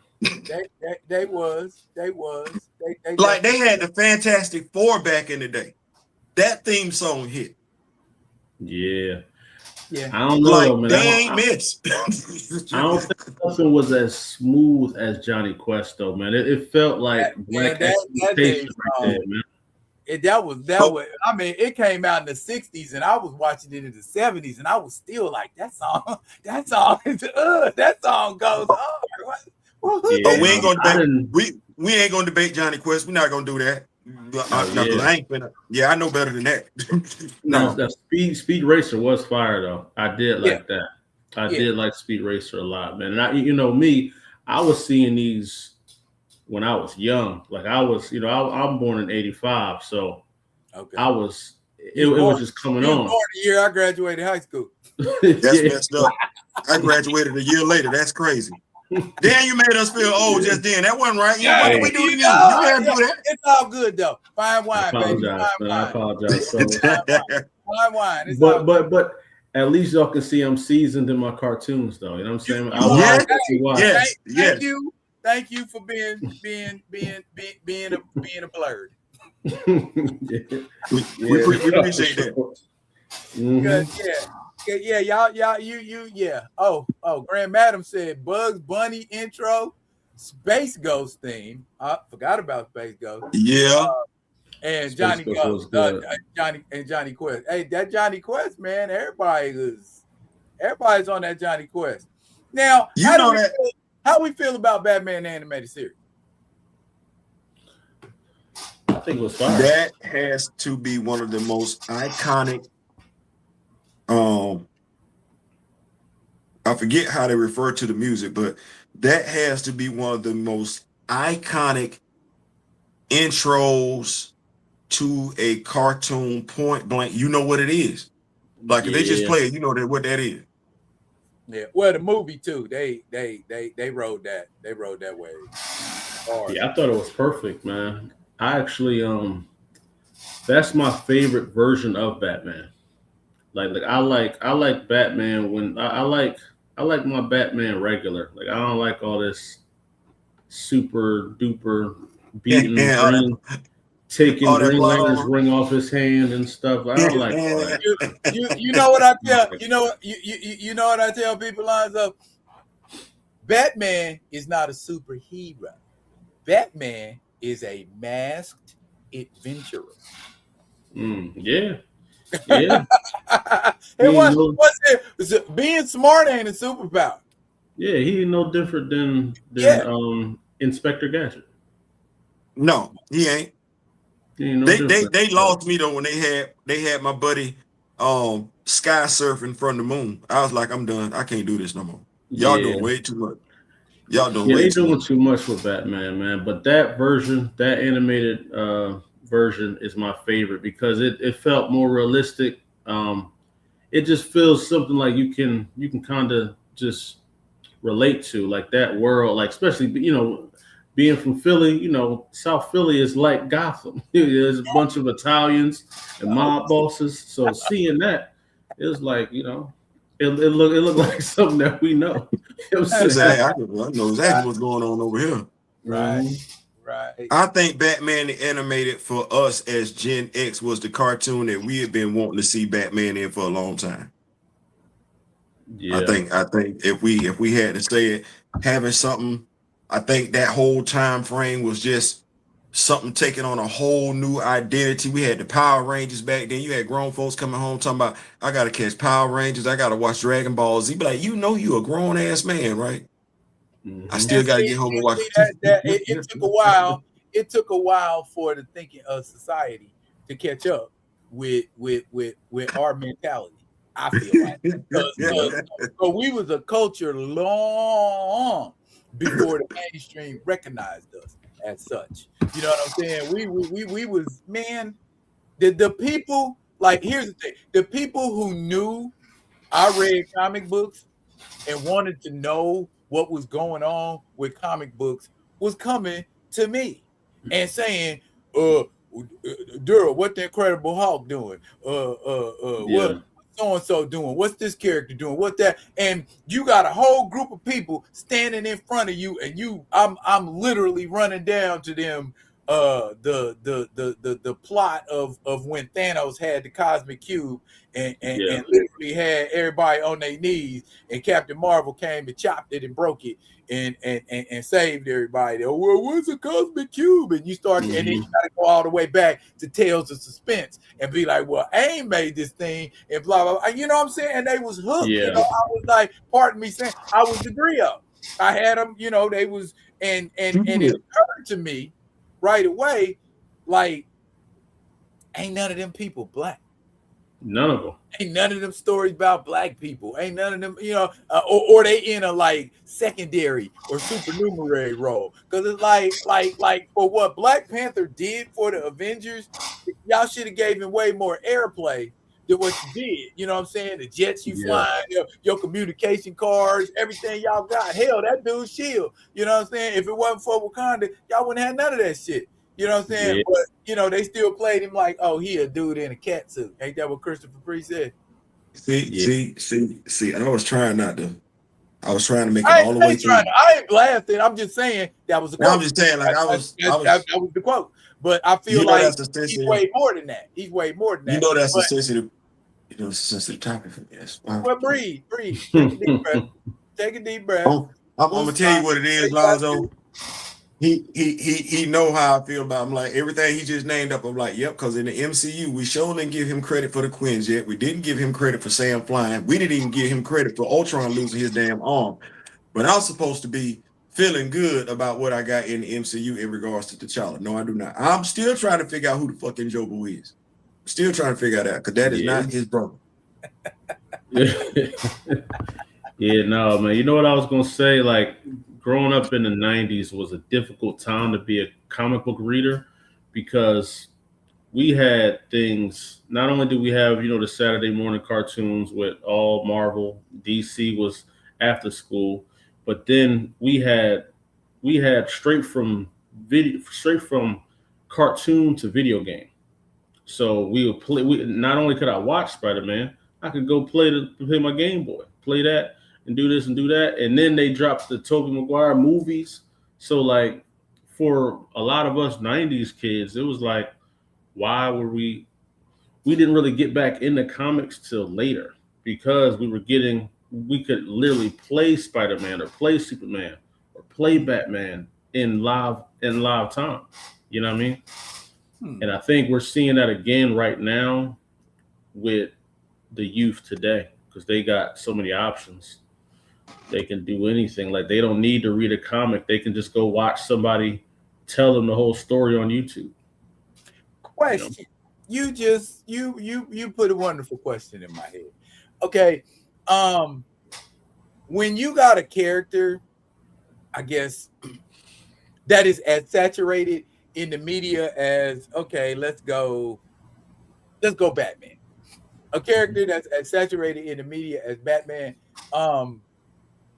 Is it a compliment over time for people to want to redefine your character over and over again? I mean, after the creators die and it become the property of something else, I don't know, you know, how Konkret works, but like say, would you want somebody taking the story of Acolyte and when it's being put on the screen, do something entirely different than what you wrote and the stories you created and the things that you perpetuated and what you made the Acolyte out to be, and just turn it into something else? Would that be cool with you as long as folks was getting to see the Acolyte?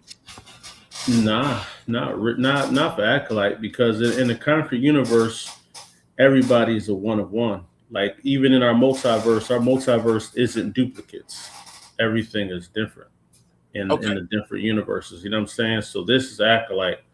There'll never be an Infinite Supreme in no other universe. This is the only place it happened at. So you can't tell no other stories outside of what will be canon to him.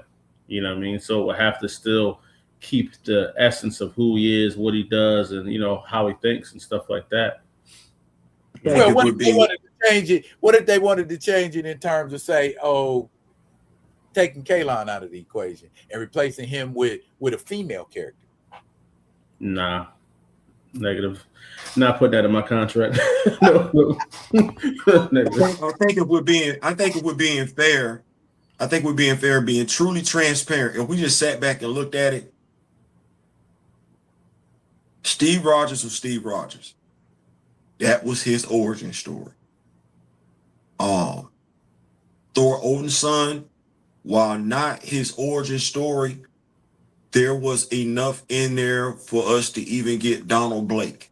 We got that. We didn't trespass on Thor's origin story. Tony Stark, aside from modernizing it so that we didn't involve Korea in the storytelling and everything like that, that was his origin story. Hell, if we want to play Footloose and Fancy Free with Scott Lang and how he comes across the Ant-Man suit, we can do that. I don't know where Hope came from. I still don't know. But we're only having this discussion by and large. And I think it's, when you know the comics, you know the comics. They didn't give us James Rose's origin story. That was trash. They didn't give us Sam Wilson's origin story. So the question that you're asking, Daryl, it's only pertaining to their characters of color. It ain't pertaining to the white characters. They nailing them down, which is why too many of us don't know the characters that look like us. We don't know their origin story because they play Footloose and Fancy Free with it. Same thing with Monica Rambeau. This ain't got nothing to do with Wanda. This ain't got nothing to do with Carol. But they play Footloose and Fancy Free with it. Same thing they did with Riri Williams.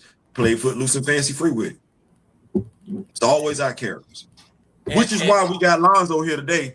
So because we're reducing our steps over there with them other folks. That's what I'm saying. So if I tell you I'm gonna give you a couple million bajillion dollars, you got to let me do this. You know what I'm saying? And people been, well, I say some people turned over, show their belly. Like, okay, you could do this with the characters. You could do that with the characters. You could change the character into this. You could take this away from the character. You can tell stories that character's integral to and not include that character in those stories. I think, I see everything that's going on with the big two when it comes to their comics and their movies. But to me, as a Black independent publisher and owner, I mean, I love it. It's perfect for me. I want them to keep messing up. You know what I'm saying? I want them to keep messing up because it just solidifies our people looking for the real soul food. You know what I'm saying? So I love it, man. Keep whitewashing, keep doing what they want to do. You know what I'm saying? Because at the end of the day, when we go and buy them comics and go support, that money ain't coming back to our people. That right. None of us going back to other people. We just want it because we like the characters. You know what I mean? We like the characters, but we as a community, we really got to start putting our money back into our people. And there's so many indie comics out here, so many universes for people to dive into. There's no excuse to even complain about the big two because you can find some fire out there that's not from them. And, I'm not even just talking concrete. Like there's some fire out there. That's all out there. You know what I'm saying? Yes. So I love that they messing up. I think it's a dangerous game to be played because when you said something earlier about, people can go online and read get a comic book review per se, 3 minutes and everything. People's attention span ain't as long as it used to be. And nobody's necessarily inclined to reinvest with you once you've lost them as a customer. And so to your point, I like it because if I can focus on this over here, I do my comic book review and everything like that. We'll get to talking me, Daryl, and everybody like that. And now we'll be like, okay, we'll look at Kamoyo and be like, hey, we need a picture, action figure picture. We need that. Because that's how we move. That's how we show love. We like, okay, we like this over here. Now because we be wanting the action figure. Because that's the representation. You got the physical form in your house and everything like that. So then you get Steezel and Greg. They'll be like, okay, now it's time to go ahead and animate the thing. You be the person. I want to say, here we go. Joseph Illich. I think we did that for his blood letter. Turned it into an action figure, then turned it into an animation, then sent it to him. Mm-hmm. Now we're trying to figure out how we can get the blood letter action figure in our home. Who can modify what so we can have what? Yeah. That's how we move. Yeah. And that's really, that's really what we need to do as a community. And this is like across the board. Like one of the things that you see, I've always had the independent mindset because one thing my dad told me when I first was starting to do music, and I was like, I thought I needed a manager and all these other things. And my dad was like, he said, if you find somebody that can't outdo what you can do for yourself, you don't need them. And I could never find a manager that could outwork me. So I never had a manager because I did for myself too much. And it was hard for me to allow somebody to take what I know I could do. You know what I'm saying? So for me to find a manager, they gotta be out. They gotta be able to do some stuff that I just can't do myself. You know what I'm saying? And that's the same way I look at it in comics, right? There's no reason for me to try to shop my characters to anybody, right? People will be surprised if they come to a Comic-Con, right? Because where we be having our tables at, we be right across from the pros. I'm talking to people that's writing for the big dogs in the big two. You know how many of them come up to us and be like, "Yo, man, how did you guys start your own?" Because they don't know how to do it. They don't know how to be independent from the machine. If you can be independent from the machine, then you are a machine. You know what I mean? You're your own machine. You just need to create your infrastructure, and you can do it big. That's the same thing across the board, whether it's music, film, fashion, whatever you're doing. You do not need their machine. You can create your own. And that's what we want to show people. You know what I mean? That's what I want to show people. Like all this is from the muscle, from my normal 9 to 5 job and a dream. You know what I'm saying? So that's it. Real biz. That's what it's I love it. Now I have always contended. I mean, cut you off, Theo. I have always contended that because folks like the big two and like the big dogs that you mentioned, they get monthly exposure of a myriad of titles because they have an infrastructure in place, and that infrastructure has been in place for decades. And it's just like what you just said, you know what I'm saying? When you break away from the machine, you become the machine. That should also translate to like the distribution, and because my biggest issue, everybody's biggest issue with and it's not even an issue, it's just kind of an obstacle with independent comics, with yourself, with Kingwood, with Godhood. I want more of it, but I can't get more of it on the basis, the frequency, because I done been spoiled by the machine, and the machine is telling me you're supposed to get this every month. And if I don't get it every month, I feel like, oh, well, why should I bother? Because it's you. And I'll pay to see me. I'll order to see me. I'll go through this, but the consistency, I guess, is the downside. Yeah. And if we had something a business that focused purely on the distribution, moving it like on the street, you know what I'm saying? I don't make the drugs, I just move them. Excuse the reference, but I'm just saying, that it gets distributed. Is what I'm saying, and we don't have nothing like that. You know what I'm saying? Where we can just distribute, because I know y'all put it out a lot more, with a lot more frequency. If you knew it was somebody that was going to be distributing a good 10K copies a month. Yeah. Well, you know what? I think it's not necessarily the distribution part, because we don't have that problem in the indie comic space, like getting your books made, printed, and put in places. That's not the issue. What we need that relationship that rappers and DJs used to have. We need DJs breaking the content. So then we got massive people buying it, then we can keep making it. But we're fighting for we're fighting against our quote unquote DJs who only focus on the big two, and every now and then they pick one of us indies to be like to highlight. So that's our battle. Our battle So is there's word a of mouth. there's a ceiling. Yeah, our battle is word of mouth. And you know what I Googled the other day? I Googled top independent black publishers, right? And a lot of the names showed up. We were in the top 10. Stranger Comics, like Godhood Comics, a couple people like that, right? So then I Googled top independent comic publishers. There was not one black publisher mentioned. So that means we exist only in a bubble of black readers. And for us to thrive, that ain't gonna be enough because our community picks and chooses where they want to spend their bread at, you know? Even if your book is fire, your book is good, it's just like, you know, we don't get that same rotation. Because I think the readers and fans of black indies, they need to don't look at Concrete as an individual publisher. Look at Concrete, Godhood, Advent, Stranger Comics as the whole distribution.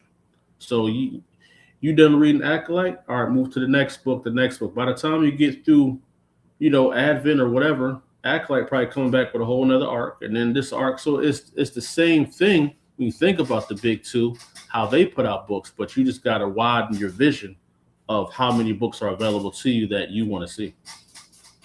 Okay, so bottom line is it's about detaching from that umbilical cord that we have for the big two and that system that's built around them to build y'all up. Keep your sphere of influence in y'all avenue. But like, what happens when we got everything? Well, right now we do have everything. We just don't have the reach, global reach, and that word of mouth is really what's pushing back. You know what I'm saying? Because If I we may, got. Mhm. if I may, that's what I was trying to get at. Because it was kind of like what Ernie was talking about in regards to Raw. You're one of the biggest comic book reviewers out there. It's Black History Month, and you're not saying anything. You have reach, you have influence. So does Ernie. Has reach, has influence. Word of mouth. When you're one of those people, comic book reviewers, I'm thinking, regardless of who you are, if you are well known, well respected, you review more than just one content. So if you drop something from Concrete Comics or you drop a Philadelphia and everything like that, people are more likely to tune in because they're looking at it like not where it's a black comic book or it's an independent comic book. This is another great comic, another great story that this person, as a comic book reviewer, we've come to trust is reviewing. Right. So Yeah. I know me for mine, I've got some Philadelphia and everything like that. I know I got some people rocking with me more so on TikTok and everything, because shout out to Daryl. I cover Supernatural, cover Blackest Night and everything like that. So knowing that I'm credible as far as like he don't just review black comics, he's knowledgeable, incredible in all genres. That's what y'all need. That's the partnership, because the DJ, the MC, that's the one that's playing the record for the MC to come out there and rap. Yeah. All it takes, Got and is it's kind of like how it's always been. It'd be some fire rappers from the hood.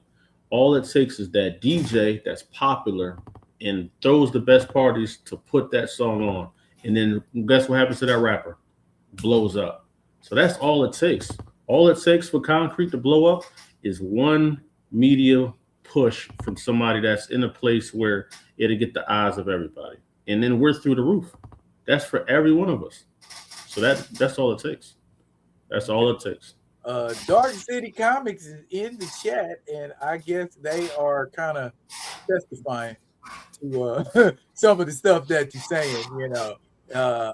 Dark City say, yeah, it's tough because if you're not offset printing, it's hard to save on costs.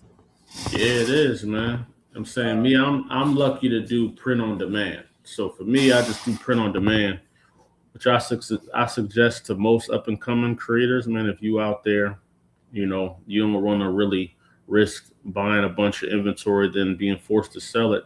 Try to find somewhere that you can do print on demand. You know what I'm saying?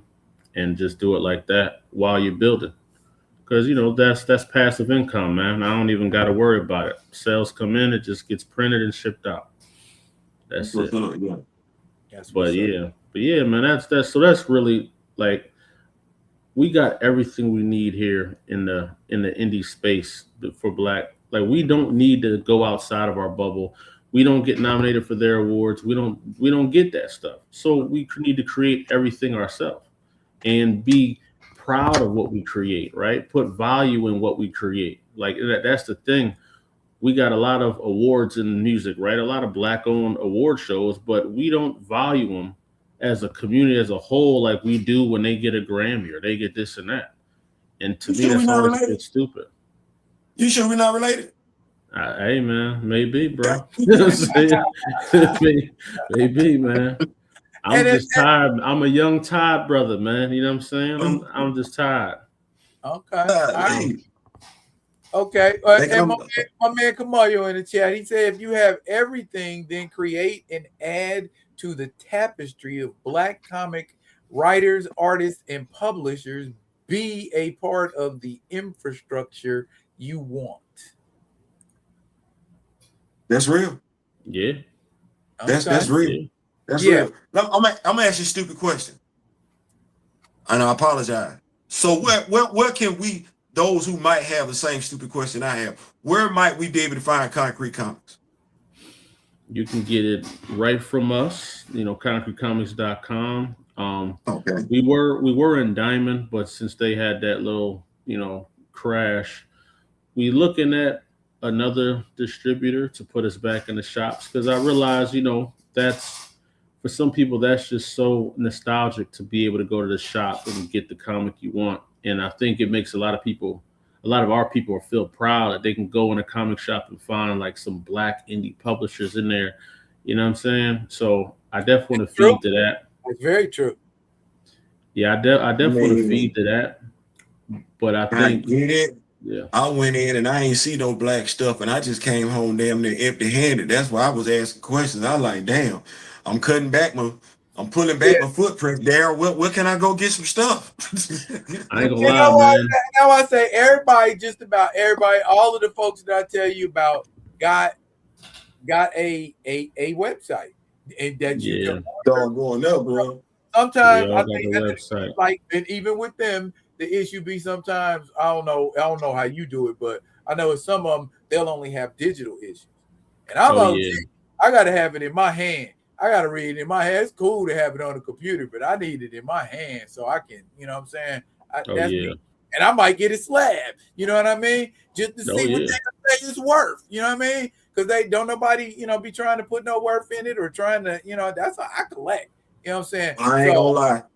For comic book reviewing purposes, the digital copy makes me a whole lot happier. I ain't gonna cap. I ain't gonna lie. It's easy to put pictures out there. Dark City said a lot of indies don't know that they can walk in and do consignments with local shops. So when we were in Diamond and I was putting Acolyte out there, you got to do a lot of cold calling, right? So you got to call comic shops. So I was calling comic shops everywhere across the country, man. Shout out to places like North Carolina showed a lot of love. There was a lot of love out there in Kansas. Kansas got like 30 comic shops in their city. Like, I don't know what's going on over there. Like San Diego got a lot of comic shops too. But one of the things that I realized as a indie Black creator is that a lot of them shop owners are still of that Jim Crow cloth. You know what I'm saying? A lot of them weren't really interested in getting some new stuff in there. So really, real talk, it's the people that get it in there. The reason why our books were in shops was because people were ordering on Diamond saying they want to go to their store and pick it up. So the store had to buy it. But these owners, a lot of them are of the old guard. You know what I mean? So they're not really looking for the new gen, especially they're not looking for us. Now the ones that were looking for us, they were very excited. They said, "Oh my God, we've been looking for something new outside of the big two to get in here, and we heard about you guys. We want to get you guys in here." So it's like, I've been through it all, man. I done did everything. Well, Yeah. When you say that, that makes sense for them to want to get new content in there because it's documented. The big two ain't making money like that. Yeah. Their stuff ain't selling like that no more. It's getting worse. It don't matter, man. If you look at X, I mean, and I'm not saying doom and gloom, but if you look at X, man, folks are still pushing the big two hard, even in the same breath, saying it's cooked, but they still pushing it.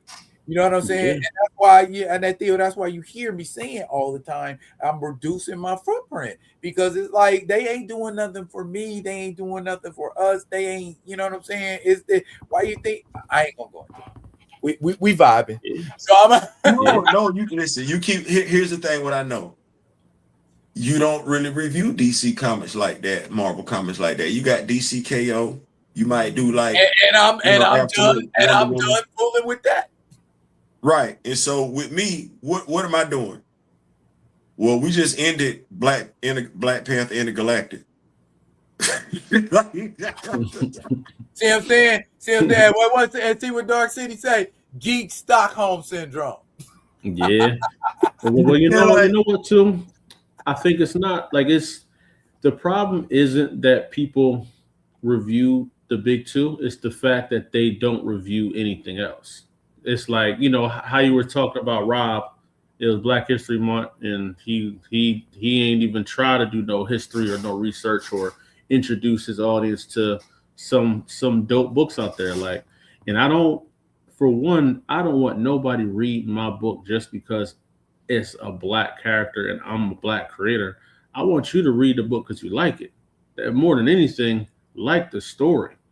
If you don't like the story, that's fine, but don't give me no sympathy support. I don't want that. I want you to like the book, man. And that's the one thing that I will push back on a lot of the creators. Like, if just don't get mad at the people if they're not head over heels over your story. You know what I mean? That's just they're not head over heels over every story from the big two. You know what I mean? That's just not, At all. you got to see it that way. Some people may just not like your story. You got to find the people that like your type of story as well, That's what it is. and be real with it. Be real with yourself. Like some indie creators aren't looking at. They think you should just support their comic because they done worked hard at doing it. But the first thing I did when I got my cover done, when I did my first Acolyte cover, I took my book into the comic shop, put it on the shelf, and I stood back and said, if somebody walk in this shop, is they gonna look at that and want to grab it? And if my cover don't hit, I get a new one. So every time I get a cover, I put it next to the big dogs, and I'd be like, okay, yeah, somebody. If I was walking in and I didn't know that comic, I'm grabbing that one for sure. And that's how we do our cover tests and how we know what's gonna be a hit, what's not gonna be a hit. But you gotta. I say that to say a lot of the creators got to be realistic with themselves. Like, are you putting up quality content that matches with the big two? You know what I'm saying? And then now that you're meeting the eye test, now it comes to story battles. You know what I'm saying? Okay. If you got a good story, and the person wants a good story, they gonna read your story. If it's a good story, they like that story, they gonna read it. They gonna read it and tell somebody else to read it. Yeah, no, it's super easy to sell an issue 1. Issue 1 is the easiest book you ever gonna drop. That issue 2, that's the one, right? That's the one that's gonna whoop your ass because people decide if they're gonna continue off of issue 2. Fortunately, shouts out to Flash by Night Comics who shot me issue 1 and 2 of your book, and I could not find 3 and 4, but I got 5 and 6. I know you don't like digital books. I want to send you. I'm gonna send you them, man. I gotta send you the new updated issue 1 too, because the issue 1 you got is the classic one. That's the original one. But I redid the whole book, new art, added some new pages to it and context, updated Really? some of the scripts. So yeah, so it's like when you read the new one all the way to 6, it has a whole new feel because it's all the. I did it because the first one had a different artist than all the other books, so I got the same artist to redo number 1. So when you look at the trade, the quality is all the same, the exact same artist did the whole entire book. So okay. We definitely need that because then I can get me some.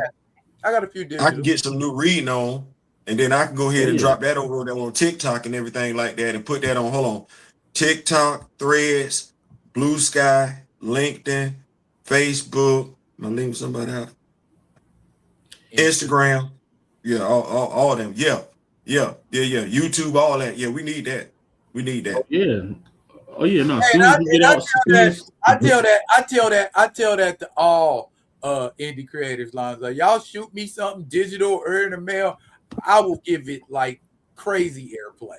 You know what I'm saying? So just I'm gonna send you a couple, man.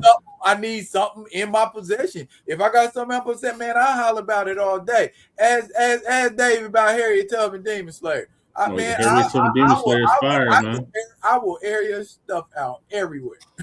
Say less. I'm gonna send you both all 6 issues, and I might sneak in a couple more issues in there too, man.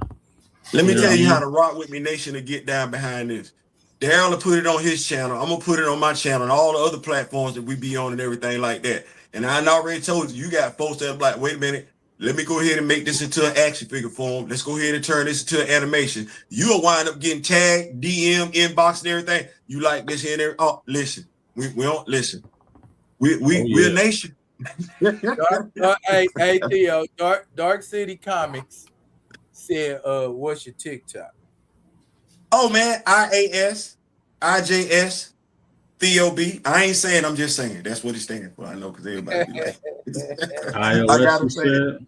He said, I ain't saying, I'm just saying. I ain't saying, I'm just saying.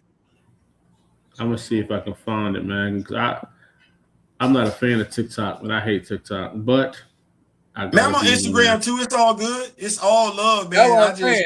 Well, what's your love, flavor? Man. What's your flavor? I got them all. I'm on Insta. Man, listen. Whatever you can do, you can do. And what you can't do, you was a guest tonight. That was enough for me to drop all kind of knowledge and everything like that. So, man, it's all love. I would love to come back too. I got a lot of like all the creators of Konkret are fire too, man. So anytime y'all want somebody to pull up. You said you wanted to bring your boy Thad. Was that his name? Yeah, Thad was gonna come, but his schedule, he would have been off too because I told him 7:00 my time, so he'd have been done. He'd have been checked out too. So listen, Lonzo, you can't come back next time without talking music. I let you off the hook tonight. I got a song called Clark Kent on YouTube. Search it up, man. It's Lonzo Starr, Clark Kent. Man, if y'all want to watch it now, y'all can definitely throw it on there, man. Man, but hey, wait. See, I gotta make sure. I gotta make sure YouTube don't get mad at your boy and everything. Mm-hmm. Yeah, that's the biggest problem I have. That's you just copywritten and you can't show this on your page. Oh yeah. So yeah, because like you, especially with music. I mean, if you play a video and don't play no sound, they might let it slide. But if you play a video and play the music, they're gonna be like, oh yeah, I forgot about that part. Daryl, he set tripping, big dog. First of all, he didn't tell us he knew Jenny and Aiko. But that Clark Kent featuring Jenny Aiko, what? No, Janae I'm not. Aiko. Janae, I'm sorry, I'm mispronouncing it, big dog. I'm apologizing. Because I didn't know who you were talking about. Yeah, but no. I got it pulled up. We gonna talk next time. Yeah, you spend it here tonight. We let you come in on the comic book tip. We talking R&B hip hop next time. Hey, R&B hip hop. Hey, I would love to, man, for sure. Do you think it would be a pretty good show if I got Lonzo together with Prof T. All right, y'all, sing it now, girl. I got hell yeah. Hey, Lonzo, have you ever heard of a group called Low Key? Hey, that sounds mad familiar. I got a thing. thing for you, baby. That Really? jump. Oh, okay. Yeah. Yeah. I went to high school with them cats. Really? Yeah. That's Yeah. crazy, man. And I was in the band. I was in my high school band. I wasn't in their band. I was in a high school band. But we have dope. had him on the show. We have had I've had him Prof on T the show a from. couple times. Yeah. Oh So, yeah. Yeah, get y'all together because I would he love living to down talk in some Dallas. music, man. Yeah, he living down in Dallas right now. He got tight-lipped about his projects, but once he gets talking to somebody that's familiar and know the struggle, who know, y'all might hit it off or something.